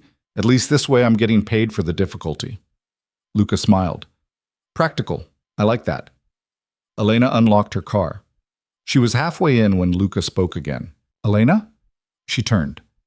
He stood in the pool of light from the street lamp, his hands in his pockets, looking uncertain in a way she hadn't seen before. If this gets too complicated, he said, if you feel unsafe or uncomfortable or like things are spiraling, tell me, immediately. I meant what I said. I won't let this touch your daughter, or you, if I can help it. Why do you care? Because you're helping me. That creates an obligation. It's transactional. You said so yourself. Doesn't mean I want you getting hurt. He shook his head. Just promise me. If things get weird, you'll say something. Elena studied his face. Looking for manipulation for the angle, for whatever it was men wanted when they made promises they couldn't keep, but all she saw was sincerity. Or a very good performance of it. "I promise," she said. She drove home through streets that felt emptier than usual, her mind churning through everything they'd discussed. Rules, boundaries, the careful architecture of a lie that was starting to feel dangerously solid. Beth was on the couch when Elena got home, watching something on her laptop with headphones in. She pulled them out when Elena entered. "How was your night?" "Fine. Mia okay?" "Perfect. We read 3 chapters of the Dragon Book and she fell asleep during the 4th. Beth gathered her things. "Oh, someone called the landline, said they were from a boutique, asked if you'd be home tomorrow to receive a delivery." Elena's stomach sank. Luca worked fast. "Thanks. I'll handle it." She paid Beth and locked the door behind her. Her phone showed 2 missed calls from her mother and a text from Natalie that just said, "We need to talk." Elena ignored both and checked on Mia, who was sprawled across her bed like a starfish, the stuffed elephant clutched under one arm. Elena changed into pajamas and was brushing her teeth when her phone rang. "Luca." "You couldn't wait until morning?" she answered. "Someone's watching your building." Elena's toothbrush clattered into the sink. "What?" "Black sedan. Been parked across the street for the last hour. 2 men inside. They followed you home from the restaurant." "How do you know that?" "Because I had someone follow you to make sure you got home safe, and he noticed the tail." Elena's hands were shaking. She walked to the living room window and carefully pulled back the curtain. Sure enough, black sedan, 2 shapes visible in the front seats. "Who are they?" she asked. "I don't know yet, but I'm sending someone to find out." "Luca, stay away from the windows. Lock your doors. Don't answer if anyone knocks." "You're scaring me." "Good. You should be scared." His voice was tight. "This is exactly what I was worried about. Someone's testing me, seeing if you're real or just a story I made up." "What do we do?" "You stay inside. I handle it." A pause. "Is there a back entrance to your building?" "Fire escape, 3rd floor." "Get anything valuable and be ready to leave if I tell you to. Passport, cash, whatever you can't replace." Elena's heart hammered. "I have a daughter sleeping in the next room. I'm not running in the middle of the night because of your business problems." "Elena, no. You promised this wouldn't touch her. You promised she'd be safe." "She is safe. As long as you do what I say." His tone shifted, became harder. "I know this is frightening, but you need to trust me. Can you do that?" Could she? Trust a man she'd known for 3 days? A man who'd pulled her into a world where people watched her building and followed her car and treated violence like a business expense? But she thought about Mia sleeping down the hall, about the money in her bank account, about the fact that she'd already jumped and there was no going back now. "I trust you," she said. "Good. Stay on the phone with me." Elena went to her bedroom and pulled out the small fireproof box she kept in her closet. Inside were their passports, birth certificates, the title to her car. She grabbed her purse, checked that she had cash. "What's happening?" she asked. "My guy's approaching the car. Just going to have a conversation." Elena's throat felt tight. What kind of conversation? The kind where he finds out who sent them and what they want. It'll be fine. Through the phone, Elena heard muffled voices. Then a sharp sound, maybe a car door slamming. Then nothing. "Luca? I'm here. Hold on." More silence. Elena paced her bedroom, the phone pressed to her ear, her mind spinning through worst-case scenarios. What if someone broke in? What if they knew about Mia? What if this whole thing had been a mistake from the beginning and she'd just endangered her daughter for money and pride? "Okay," Luca said finally. "They're gone." "What did they want?" "To verify you exist, take some pictures. Report back to whoever hired them." "Who hired them?" "Still working on that. But my guess? Someone Antonio does business with who wants to make sure I'm legitimate before they commit to a deal." "That's insane. That's my life." He exhaled slowly. "I'm sorry. I should have anticipated this." "What happens now?" "Now we make sure they got enough proof that you're real, which means you and I need to be seen together, soon, publicly. The fundraiser Thursday, and probably a few other places. Dinner, maybe a show, wherever people we know might see us and report back. Elena sat on the edge of her bed. Her hands were still shaking. I don't know if I can do this. Yes, you can. You don't know that. I know you walked into a ballroom full of people who'd written you off and made them all look twice. I know you stood up to Antonio Rossi and earned his respect. I know you're raising a daughter alone while working night shifts, and you still find time to read her dragon stories at bedtime. His voice was steady. You're stronger than you think, Elena. You just need to believe it. She wanted to believe him, wanted to believe that this could work, that she wasn't making a catastrophic mistake, that the man on the other end of the phone actually cared about her safety instead of just protecting his investment. Will you stay on the phone? She asked quietly. Just for a little while? As long as you need. Elena lay down on top of the covers, the phone still pressed to her ear. She could hear Luca breathing on the other end. Occasionally he'd type something or speak quietly to someone else in the room. Tell me about Tuscany, she said. Random topic change. Distract me, please. He was quiet for a moment, then he started talking about his uncle's vineyard, about summers spent learning to prune vines and bottle wine, about the villa where his grandmother still lived with 3 cats and a garden that produced tomatoes the size of softballs. His voice was low, almost hypnotic, painting pictures of a place so far removed from her current reality, it might as well have been fiction. Somewhere in the middle of a story about his cousin, who'd accidentally fermented a batch of wine with her car keys in it, Elena fell asleep. She woke 6 hours later to sunlight streaming through her window and Mia bouncing on the bed demanding pancakes. Elena's phone was still in her hand. The call had ended at some point. She checked the log and saw it had lasted nearly 3 hours. Either Luca had stayed on the line until she fell asleep, or he'd fallen asleep too. There was a text from him, sent at 4 a.m. Luca. Surveillance was hired by Viktor Kozlov, Russian businessman, works with Antonio occasionally. Just doing due diligence. Nothing to worry about. Get some rest. Nothing to worry about. Right. Elena made pancakes on autopilot, her mind elsewhere. Mia chattered about a dream involving a dragon and a princess who didn't need rescuing because she had a sword, and Elena made appropriate listening noises while she tried to figure out how she'd gotten here. 3 days ago, she'd been invisible. Now she was being followed by Russian businessmen. Her phone rang. Unknown number. She almost didn't answer. Hello? Mrs. Moretti? A woman's voice, cheerful and professional. This is Adrienne from Atelier Blanc.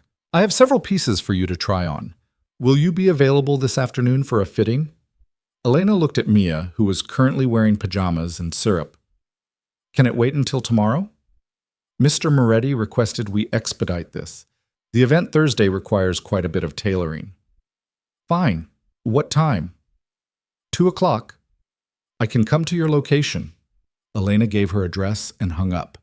The universe was moving faster than she could track. She'd barely processed being followed home, and now she was scheduling fittings for dresses she couldn't afford to people who called her Mrs. Moretti like it was her actual name. Mia tugged on her sleeve. Mommy, you're spacing out again. Sorry, baby. What did you say? Can we go to the park? Elena looked at the sunshine outside, at her daughter's hopeful face, at the normal, ordinary Tuesday morning that felt anything but. Yeah, she said, let's go to the park. They spent the morning at the playground.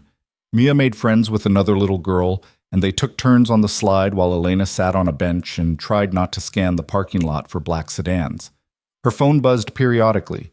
Texts from Luca with updates about the fundraiser, an email from the hospital about her schedule, a voicemail from her mother that she deleted without listening to. At 1:58, she was back at the apartment trying to convince Mia that quiet time with books was just as fun as the park.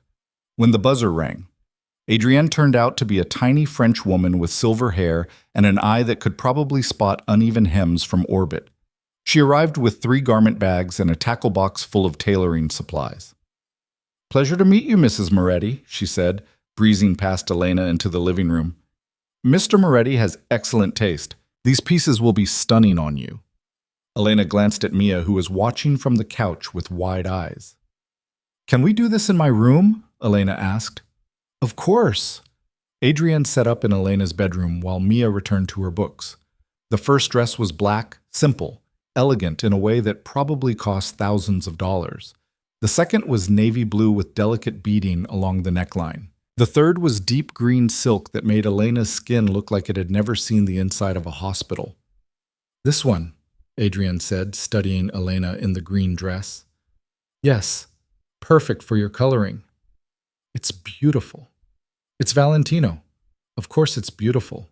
Adrian knelt and began pinning the hem. "Mr. Moretti said you needed shoes as well.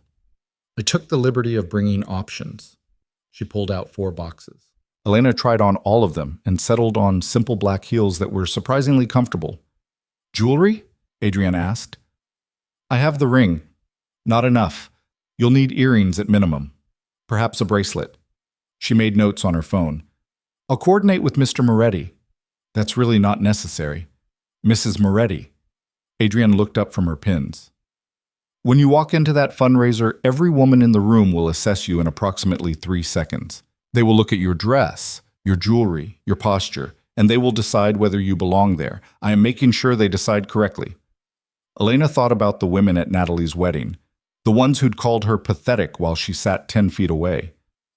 "Okay," she said, "do whatever you think is best." Adrian smiled. "Excellent choice." The fitting took another hour. By the time Adrian left, Elena had been measured, pinned, photographed, and instructed on how to walk in heels without looking like a newborn giraffe. She collapsed on the couch next to Mia, exhausted. "Who was that?" Mia asked. "Just someone helping Mommy with work clothes." "You don't wear fancy dresses to work." "I do now, sometimes." Mia accepted this and went back to her book. Elena's phone buzzed. "Luca, how was the fitting?" Elena, "Overwhelming, also expensive." Luca, "Worth it. You'll see Thursday." Elena, "What time are you picking me up?" Luca, 6:45, gives us time to arrive fashionably late. Elena, "I still need to arrange childcare." Luca, "Already handled. Beth will be there at 6:30. Elena stared at her phone. Elena, "How did you know I use Beth?" Luca, "I pay attention." Elena, "That's creepy."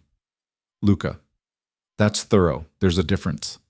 Elena wanted to argue, but she was too tired, and honestly, having childcare handled was one less thing to worry about. Elena, "Fine. Thursday at 6:45. Luca, "Wear the green dress." Elena, "How do you know about the green dress?" Luca, "Adrian sent pictures. You look beautiful in it." Elena's face went warm. She typed and deleted 3 different responses before settling on. Elena, "See you Thursday." Thursday arrived faster than Elena was ready for. She worked Wednesday night, a 12-hour shift that felt like 20, and came home Thursday morning to find the green dress hanging in her closet in a garment bag, along with a jewelry box containing diamond earrings that were absolutely not paste. She slept until 2, woke up feeling like she'd been hit by a truck, and spent the afternoon trying to make herself look like someone who belonged at a charity fundraiser. Shower, hair, makeup that looked natural but took 40 minutes. The dress fit perfectly. Adrienne's alterations had turned it into something that looked custom-made. Beth arrived at 6:28.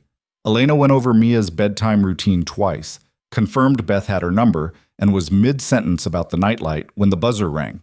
Luca stood in the hallway wearing a tuxedo that made him look like he'd stepped out of a cologne advertisement. His expression when he saw her made something warm unfurl in Elena's chest. "You look incredible," he said. "You clean up okay yourself." He smiled. "Shall we?" Elena kissed Mia goodbye.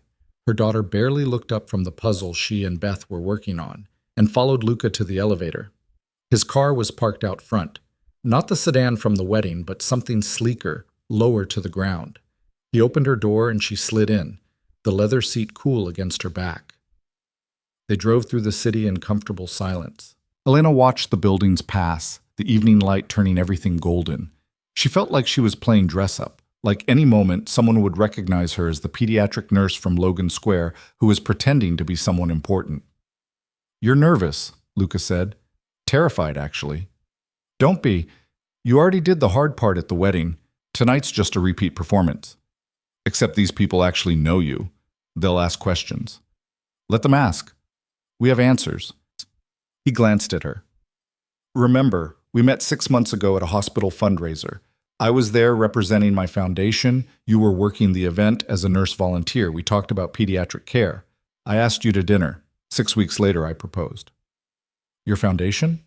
The Moretti Foundation. Funds medical research, children's hospitals, that sort of thing. It's real. You can look it up. You have a charitable foundation, and you didn't mention it? It's mostly for tax purposes, but it does actual good work. He turned onto Lakeshore Drive. The point is, our story is solid. We just need to sell it. The fundraiser was at the Shed Aquarium, because of course it was. Nothing said charity, like cocktails next to sharks. Luca handed his keys to a valet and came around to open Elena's door. She stepped out and immediately felt underdressed despite the Valentino. Everyone around them looked like they'd been born in formal wear. Women in gowns that probably had their own insurance policies. Men in tuxedos cut so precisely they looked like uniforms. Elena recognized a few faces from the news. A city councilman, a tech CEO, someone who might have been a professional athlete. Luca offered his arm. Elena took it, her heart hammering. They walked inside and everything changed. The main hall of the aquarium had been transformed into something out of a dream, or a nightmare depending on your net worth. Enormous tanks lined the walls, fish gliding past in silver flashes while string quartets played near the champagne fountains. Waiters circulated with trays of food Elena couldn't identify. Everywhere she looked, people networked with the practiced ease of those who'd spent their entire lives in rooms like this. Elena's grip on Luca's arm tightened. "Breathe," he murmured. "You belong here." "I really don't." "You're with me. That means you do." They moved into the crowd. Almost immediately, people began gravitating toward them, or toward Luca, more accurately. A silver-haired man in a tuxedo that probably cost more than Elena's car clapped Luca on the shoulder. A woman dripping in emeralds air-kissed both his cheeks.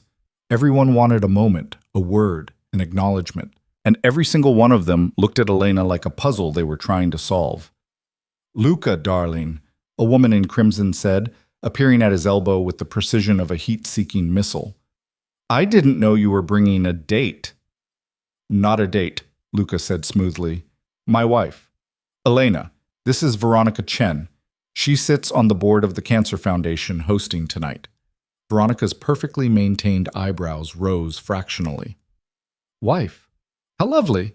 I didn't realize you'd gotten married." "We kept it quiet," Elena said, finding her voice.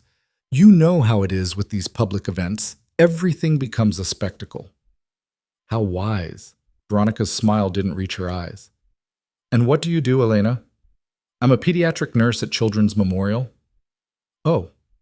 The single syllable contained volumes: surprise, recalibration, barely concealed condescension.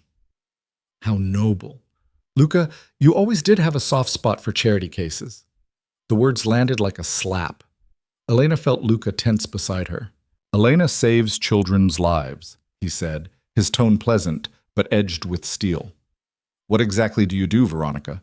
Besides spend your husband's money and pretend writing checks makes you a philanthropist?" Veronica's face went red. "I was only—" "Excuse us." Luca guided Elena away before Veronica could finish. "We should mingle." Elena waited until they were out of earshot. "Did you just call her a glorified checkbook?" "I called her exactly what she is." His jaw was tight. "People like that think money equals value. They're wrong." "She's not entirely wrong, though. I am basically a charity case." "Stop." He turned to face her fully. "You work 60-hour weeks saving kids who'd die without you. Veronica's greatest accomplishment is marrying well and not getting divorced. There's no comparison." Elena wanted to argue, but a waiter appeared with champagne. She took a glass just to have something to do with her hands.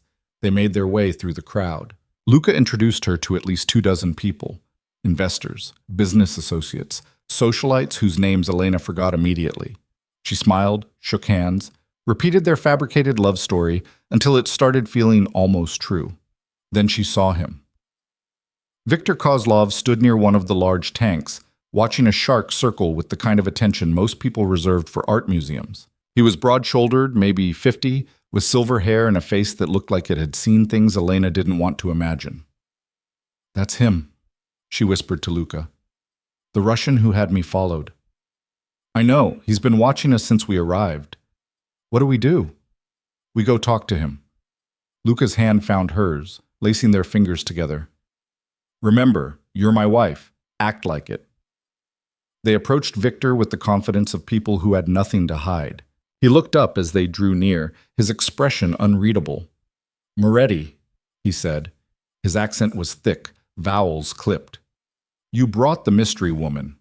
Elena, Luca said. My wife. Elena, this is Victor Kozlov. Victor extended his hand. Elena shook it. His grip was firm, assessing. Pleasure, Victor said. I apologize for the surveillance, business precaution. You had men follow me home, Elena said flatly. That's more than a precaution. Something flickered in Victor's eyes. Respect, maybe, or surprise. You are direct. I like this. Luca, where did you find her? Hospital fundraiser, 6 months ago. And you married after 6 weeks. Victor's gaze shifted between them. Very romantic, or very stupid. Both, Luca said. Depends on the day. Victor laughed, a sharp bark of sound. Honest, too. Good. He turned back to Elena. You know what your husband does for living? Import-export. Real estate. Elena kept her voice level. He's deliberately vague about the details. Smart man. Also, smart woman for not asking questions. Victor sipped his vodka. You have children? Elena's blood went cold. That's personal. Everything is personal in this business. His eyes were hard. I ask because children change man, make him careful, or desperate. I need to know which.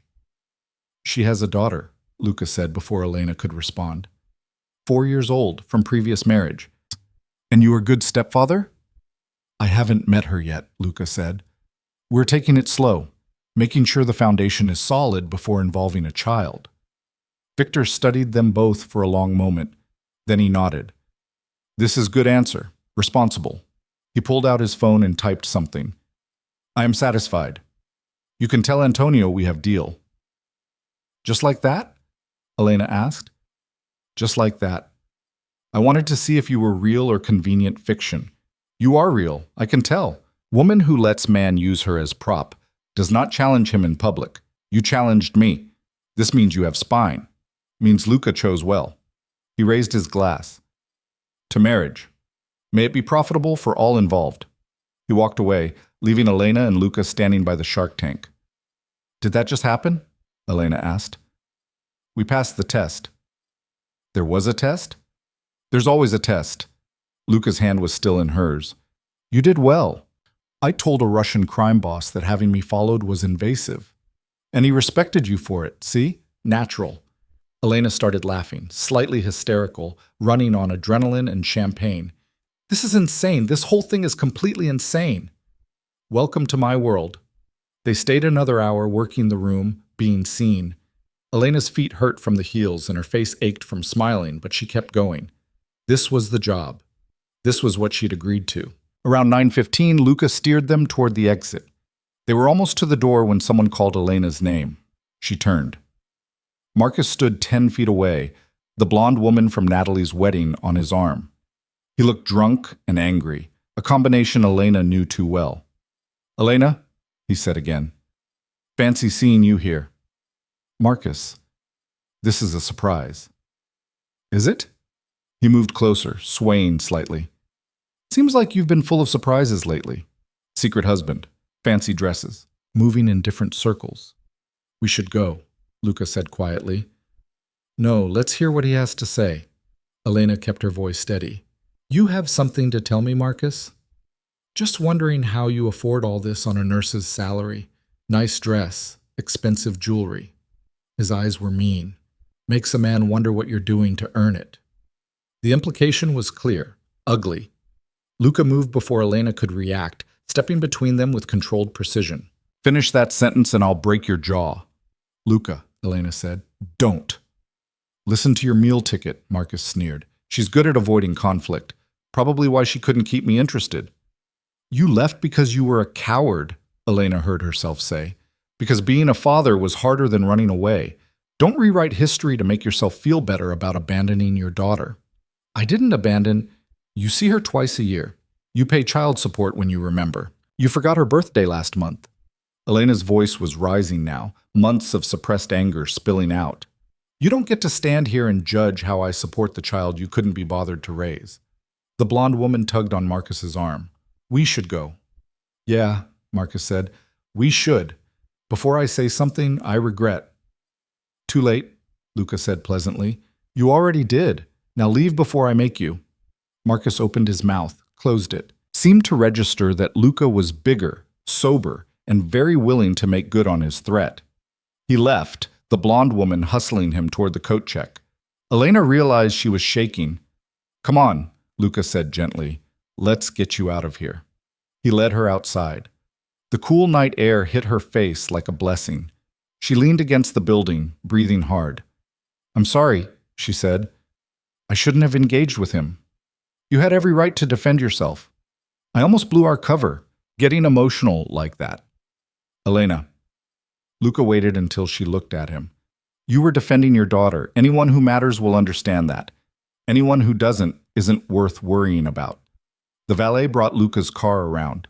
They drove in silence, Elena watching the city lights blur past. Her phone buzzed, Beth confirming Mia was asleep. Elena typed back a thank you and leaned her head against the window. You okay? Luca asked. I don't know. Ask me tomorrow. Fair enough. They pulled up outside her building. Luca put the car in park, but didn't move to get out. Thank you, Elena said. For tonight. For defending me. For not making me feel like an idiot for losing it with Marcus. You didn't lose it. You stood up for yourself. There's a difference. Elena unbuckled her seatbelt. Do you want to come up? Meet Mia? The words surprised her as much as they seemed to surprise him. I thought she was supposed to stay separate, Luca said carefully. She is. She should. Elena twisted the ring on her finger. But she's going to find out eventually. And I'd rather control how that happens than have her overhear something at school or see a photo online. Are you sure? No, she wasn't sure about anything. But sitting in this car, watching Luca's careful expression, Elena realized something. This man had defended her twice now, had kept his promises, had treated her daughter's safety like it mattered as much as his business deals. Maybe trust didn't have to be earned over years. Maybe sometimes you just recognized it when you saw it. Yeah, she said. I'm sure. They took the elevator to the third floor. Beth was packing up when they entered, her laptop already in her bag. How was she? Elena asked. Perfect as always. We built a fort and she told me about the dragon princess who has a sword. Very detailed storyline. Beth grabbed her coat. Same time next week? Yeah, thanks, Beth. Beth left. The apartment felt very quiet suddenly. Luca stood in the small entryway, looking uncertain for the first time since Elena had met him. You can sit, Elena said. I'll check on her. She walked down the hall to Mia's room. Her daughter was sprawled across the bed, covers kicked off, one arm flung over her head. Elena pulled the blanket back over her and smoothed her hair. Baby, she whispered. Wake up for a second. Mia's eyes fluttered open. Mommy? Yeah, it's me. There's someone I want you to meet. Is that okay? Is it the dragon? Elena smiled. No, sweetheart, it's a friend. Someone who's been helping Mommy with work. Mia sat up, rubbing her eyes. Okay. Elena carried her to the living room. Luca had taken off his jacket and was sitting on the edge of the couch, looking more nervous than he had facing down Viktor Kozlov. Mia, Elena said, this is Luca. Luca, this is my daughter. Hi, Mia said shyly. Hi. Luca's voice was gentle. Your mom told me about the dragon princess, the one with the sword. Mia perked up. You know about her. I know she's very brave, and she doesn't wait for anyone to rescue her. Because she has a sword and magic. Mia looked at her mother. Can I show him my book? Elena nodded. Mia scrambled off her lap and ran to her room, returning moments later with the battered dragon book. She climbed onto the couch next to Luca, completely trusting in the way only 4-year-olds could be, and opened to a dog-eared page. This is where the dragon learns to bake, she explained seriously. He's not good at it, but he tries really hard. That's important, Luca said, trying hard. Mommy says that too. They sat there for 20 minutes, Mia narrating the dragon's adventures while Luca asked questions and made appropriately impressed noises.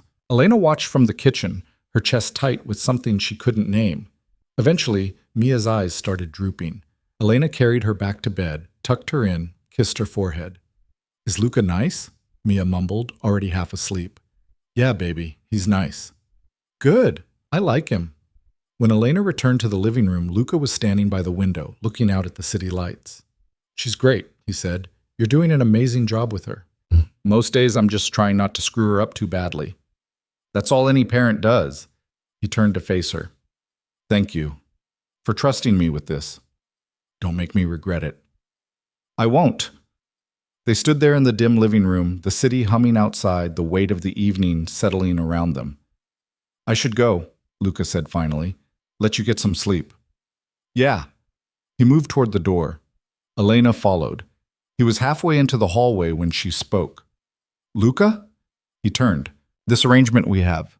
The 6 months. The business deal. She took a breath. What happens if it becomes more than that? His expression was unreadable. Does it feel like it's becoming more than that? I don't know. Maybe. Sometimes. She wrapped her arms around herself. I know the rules. I know what we agreed to. But tonight, watching you with Mia, defending me to Marcus, it felt real. And that scares me. It scares me too, he admitted. So what do we do? I don't know. He leaned against the doorframe. I've spent 10 years building walls, keeping people at arm's length, telling myself that connection was a liability. He looked at her. Then you sat down at that table and looked at me like you could see past all of it. And I haven't been able to stop thinking about what it would be like to let someone in. Elena's heart was pounding. That sounds like more than a business arrangement. It is.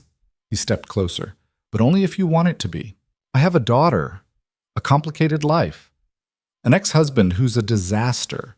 I work night shifts and I live in a building with broken heating and I'm still paying off student loans from a degree I didn't finish. I know. And you still want, what? A real relationship with all that baggage? I want you, Luca said simply. The rest is just details. Elena thought about the last 7 years. The loneliness, the struggle, the careful walls she'd built to protect herself and Mia from disappointment. She thought about Marcus, who'd promised forever and delivered 18 months. About her family, who loved her but couldn't see past their own expectations. And she thought about Luca, who'd kept every promise, who'd made her feel seen, who'd sat on her couch reading dragon stories to her daughter like it was the most natural thing in the world. Sometimes you had to decide if the risk was worth it. Okay, she said. Okay. Let's try. The real thing. No more pretending. She moved closer to him. But we go slow. Mia comes first, always. And if it doesn't work, then we handle it like adults. No drama, no burning bridges. He reached out, tucking a strand of hair behind her ear. But I think it's going to work. You're very confident. I'm very sure, he smiled. About you, anyway. Elena kissed him before she could overthink it. It was brief, tentative, nothing like the dramatic first kisses in movies. But it felt right. Like something that had been building for longer than 6 days. When they pulled apart, Luca was grinning. What? Elena asked. Nothing. Just, I came to that wedding expecting a boring obligation. Instead, I found you. Lucky you. Very lucky me. He left with a promise to call tomorrow. Elena locked the door and leaned against it, her mind spinning. She'd just agreed to date a man who did business with criminals, who'd given her $50,000 for playing pretend, who'd somehow wormed his way past every defense she'd spent years constructing. Her phone buzzed. Luca. Sleep well, Elena Carter? Elena. It's Elena Moretti now, remember? Luca. Not legally, yet. Elena. Don't get ahead of yourself. Luca. Too late. Elena smiled and went to bed. The next 6 weeks felt like living in 2 worlds simultaneously. There was her regular life. Work, Mia, the apartment, the daily grind of bills and laundry and parent-teacher conferences. And then there was the other life, the one where she wore designer dresses and attended fundraisers on Luca's arm and slowly, carefully learned what it meant to let someone in. They took it slow. Dinner once a week, always after Mia was asleep. Coffee on Elena's rare mornings off. Long phone calls when Luca was traveling for business. He met Mia 3 more times, always carefully, always in Elena's apartment where her daughter felt safe. Mia started asking when Luca was coming back, started drawing pictures of dragons with a prince who looked suspiciously like him. Elena's family was harder to manage. Her mother called weekly, fishing for details about the marriage. Natalie texted constantly, oscillating between hurt and curiosity. Elena gave them just enough truth to satisfy, yes, she was happy, yes, Luca was good to her. No, she didn't want to talk about the wedding she didn't have. Work was the easy part. Her colleagues noticed the ring, asked questions, but Elena deflected with the same skill she used to dodge nosy parents in the ICU. Her life was her business. They'd learn what she wanted them to know, and nothing more. One Saturday morning in late October, Elena woke to her phone ringing. Luca. "It's 7 in the morning," she answered. "Someone better be dead." "No one's dead, but Antonio's daughter is having that family dinner I mentioned, next weekend. She wants us there." Elena sat up, suddenly wide awake. "Both of us?" "All 3 of us." She specifically said to bring Mia. "Absolutely not." "Elena, no. We agreed Mia stays separate from your business life. A dinner with the Rossi family is exactly the kind of thing I'm trying to protect her from. It's not a business dinner, it's families. Maria has 3 kids. They'll play together while the adults eat and talk about normal things. Normal things with a crime boss and his associates. Antonio will be on his best behavior. So will everyone else." Luca paused. "Maria's genuinely nice, and her program has helped a lot of kids adjust to blended families. Mia might actually benefit from meeting other children in similar situations." Elena wanted to refuse, but she thought about Mia, who'd been asking more questions lately about why some kids had dads who lived with them and she didn't. About whether Luca was going to be her new dad. About why families look different. "I need to think about it," she said. "Take your time. Dinner's next Saturday. Let me know by Wednesday." Elena spent 3 days weighing the decision, asked other nurses at work about their blended families, called the pediatric psychologist she sometimes consulted about patient cases, and asked theoretical questions about introducing children to new partners. Wednesday evening, she made her choice. "We'll come," she told Luca, "but at the first sign that it's not appropriate, we leave. No arguments." Deal. The following Saturday, they drove to Lake Forest in Luca's car, Mia in a booster seat in the back, chattering about a new dragon story she'd made up. Elena wore jeans and a nice blouse, deliberately casual. This wasn't a performance. This was just dinner. She kept telling herself that. The Rossi house was enormous, a sprawling estate behind gates that required a code to open. But the inside was surprisingly warm. Family photos covered the walls. Kids' artwork hung on the fridge. A golden retriever bounded up to greet them, tail wagging. Maria met them at the door, smiling genuinely. "You came, and this must be Mia." Mia hid behind Elena's legs. "Hi. My kids are in the playroom. Want to see? We have a pretty impressive collection of stuffed animals." Mia looked up at Elena. Elena nodded. "It's okay, baby. I'll be right here." Maria led Mia down the hall. Voices echoed from deeper in the house, children laughing, adults talking. It sounded like any family gathering Elena had ever attended. Antonio appeared from the kitchen, wearing khakis and a polo shirt. Without the tuxedo, he looked like someone's grandfather. Approachable, even. "Moretti, Elena." He shook both their hands. "Thank you for coming. Maria's been looking forward to meeting you properly." They spent the next 4 hours eating, talking, watching the kids play. Antonio's grandchildren ranged from 3 to 11, and they absorbed Mia into their group with the easy acceptance of children who hadn't learned to judge yet. Elena found herself actually relaxing, talking to Maria about work and parenting and the 1,000 small struggles that came with raising kids. Luca fit seamlessly into the gathering, playing with the children, helping Maria's husband with the grill, talking business with Antonio in a way that felt more casual than sinister. As the sun set and the evening cooled, Elena sat on the back patio watching Mia chase the other kids around the yard. Luca sat down beside her, 2 glasses of wine in hand. "You were right," she said. "About what?" "This. It's nice. Normal. Even criminals have families," Luca said. "Sometimes especially criminals. Family's the only thing you can really trust in this world." "Is that what we are now? Family?" He looked at her, his expression serious. "I'd like us to be." Elena's throat felt tight. "Luca, I know we said we'd take it slow, and we have been, but Elena, I'm in love with you. I have been since you challenged Antonio about nursing at your sister's wedding, maybe even before that." He set down his wine. "I'm not asking you to say it back, just asking you to think about what it would mean if this became permanent. Permanent as in marriage, real marriage. The kind where I adopt Mia and we figure out where to live and whether you keep working nights or if my income means you can switch to days." He pulled a small box from his pocket. "The kind where this ring actually means something." Elena stared at the box. It was different from the one at the wedding, smaller, simpler. "Open it," Luca said. Inside was a ring. Not the enormous diamond from before, but something more subtle. A sapphire surrounded by small diamonds set in white gold. "It was my grandmother's," Luca said. "She gave it to me before she died and told me to save it for someone who saw me, not just what I could provide." "That's you, Elena." "You've always been you." Elena's hands were shaking. "I have student loans, a daughter, a complicated family, an ex-husband who's going to make this difficult." "I know. I work in a field that's chronically underpaid and I'm stubborn and I have trust issues and I'm probably going to screw this up somehow.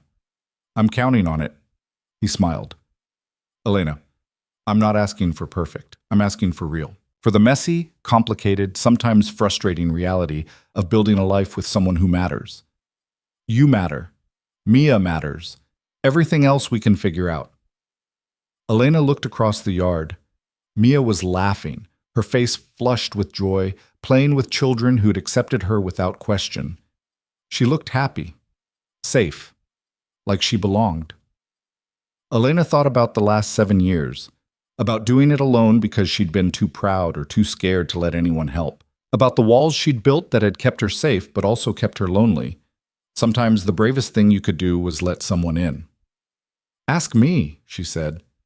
Luca's smile widened. He got down on one knee right there on the patio in front of Antonio and Maria and everyone else, holding out his grandmother's ring. "Elena Carter, will you marry me? For real this time?" "Yes," Elena said. "Yes, for real." He slid the ring onto her finger. It fit perfectly, like it had been waiting for her all along. Mia ran over, stopping short when she saw Luca on one knee. "What's happening?" "Luca asked me to marry him," Elena said. "What do you think? Should we say yes?" Mia looked between them seriously. Then she said, "Does this mean he's going to be my dad?" "If you want him to be," Luca said gently, "but only if you want. No pressure." Mia thought about this. "Can I still call him Luca?" "You can call me whatever you want." "Okay." Mia nodded decisively. "Then yes, he can marry you." Everyone on the patio applauded. Antonio raised his glass. "To family. The only thing that matters." They toasted. Elena caught Maria's eye across the table, and the other woman smiled, genuine and warm. The rest of the evening passed in a blur. Congratulations, plans, Maria already offering to help with wedding details. Elena let it wash over her, holding Luca's hand, watching Mia play, feeling something she hadn't felt in longer than she could remember. Hope. 3 months later, they got married for real. Not in a courthouse, not at the Langham, but in Antonio's backyard with 30 people who actually mattered. Mia was the flower girl, taking her job very seriously. Natalie was the maid of honor, crying through the entire ceremony. Elena's parents sat in the front row looking confused but genuinely happy. The ceremony was simple. They wrote their own vows.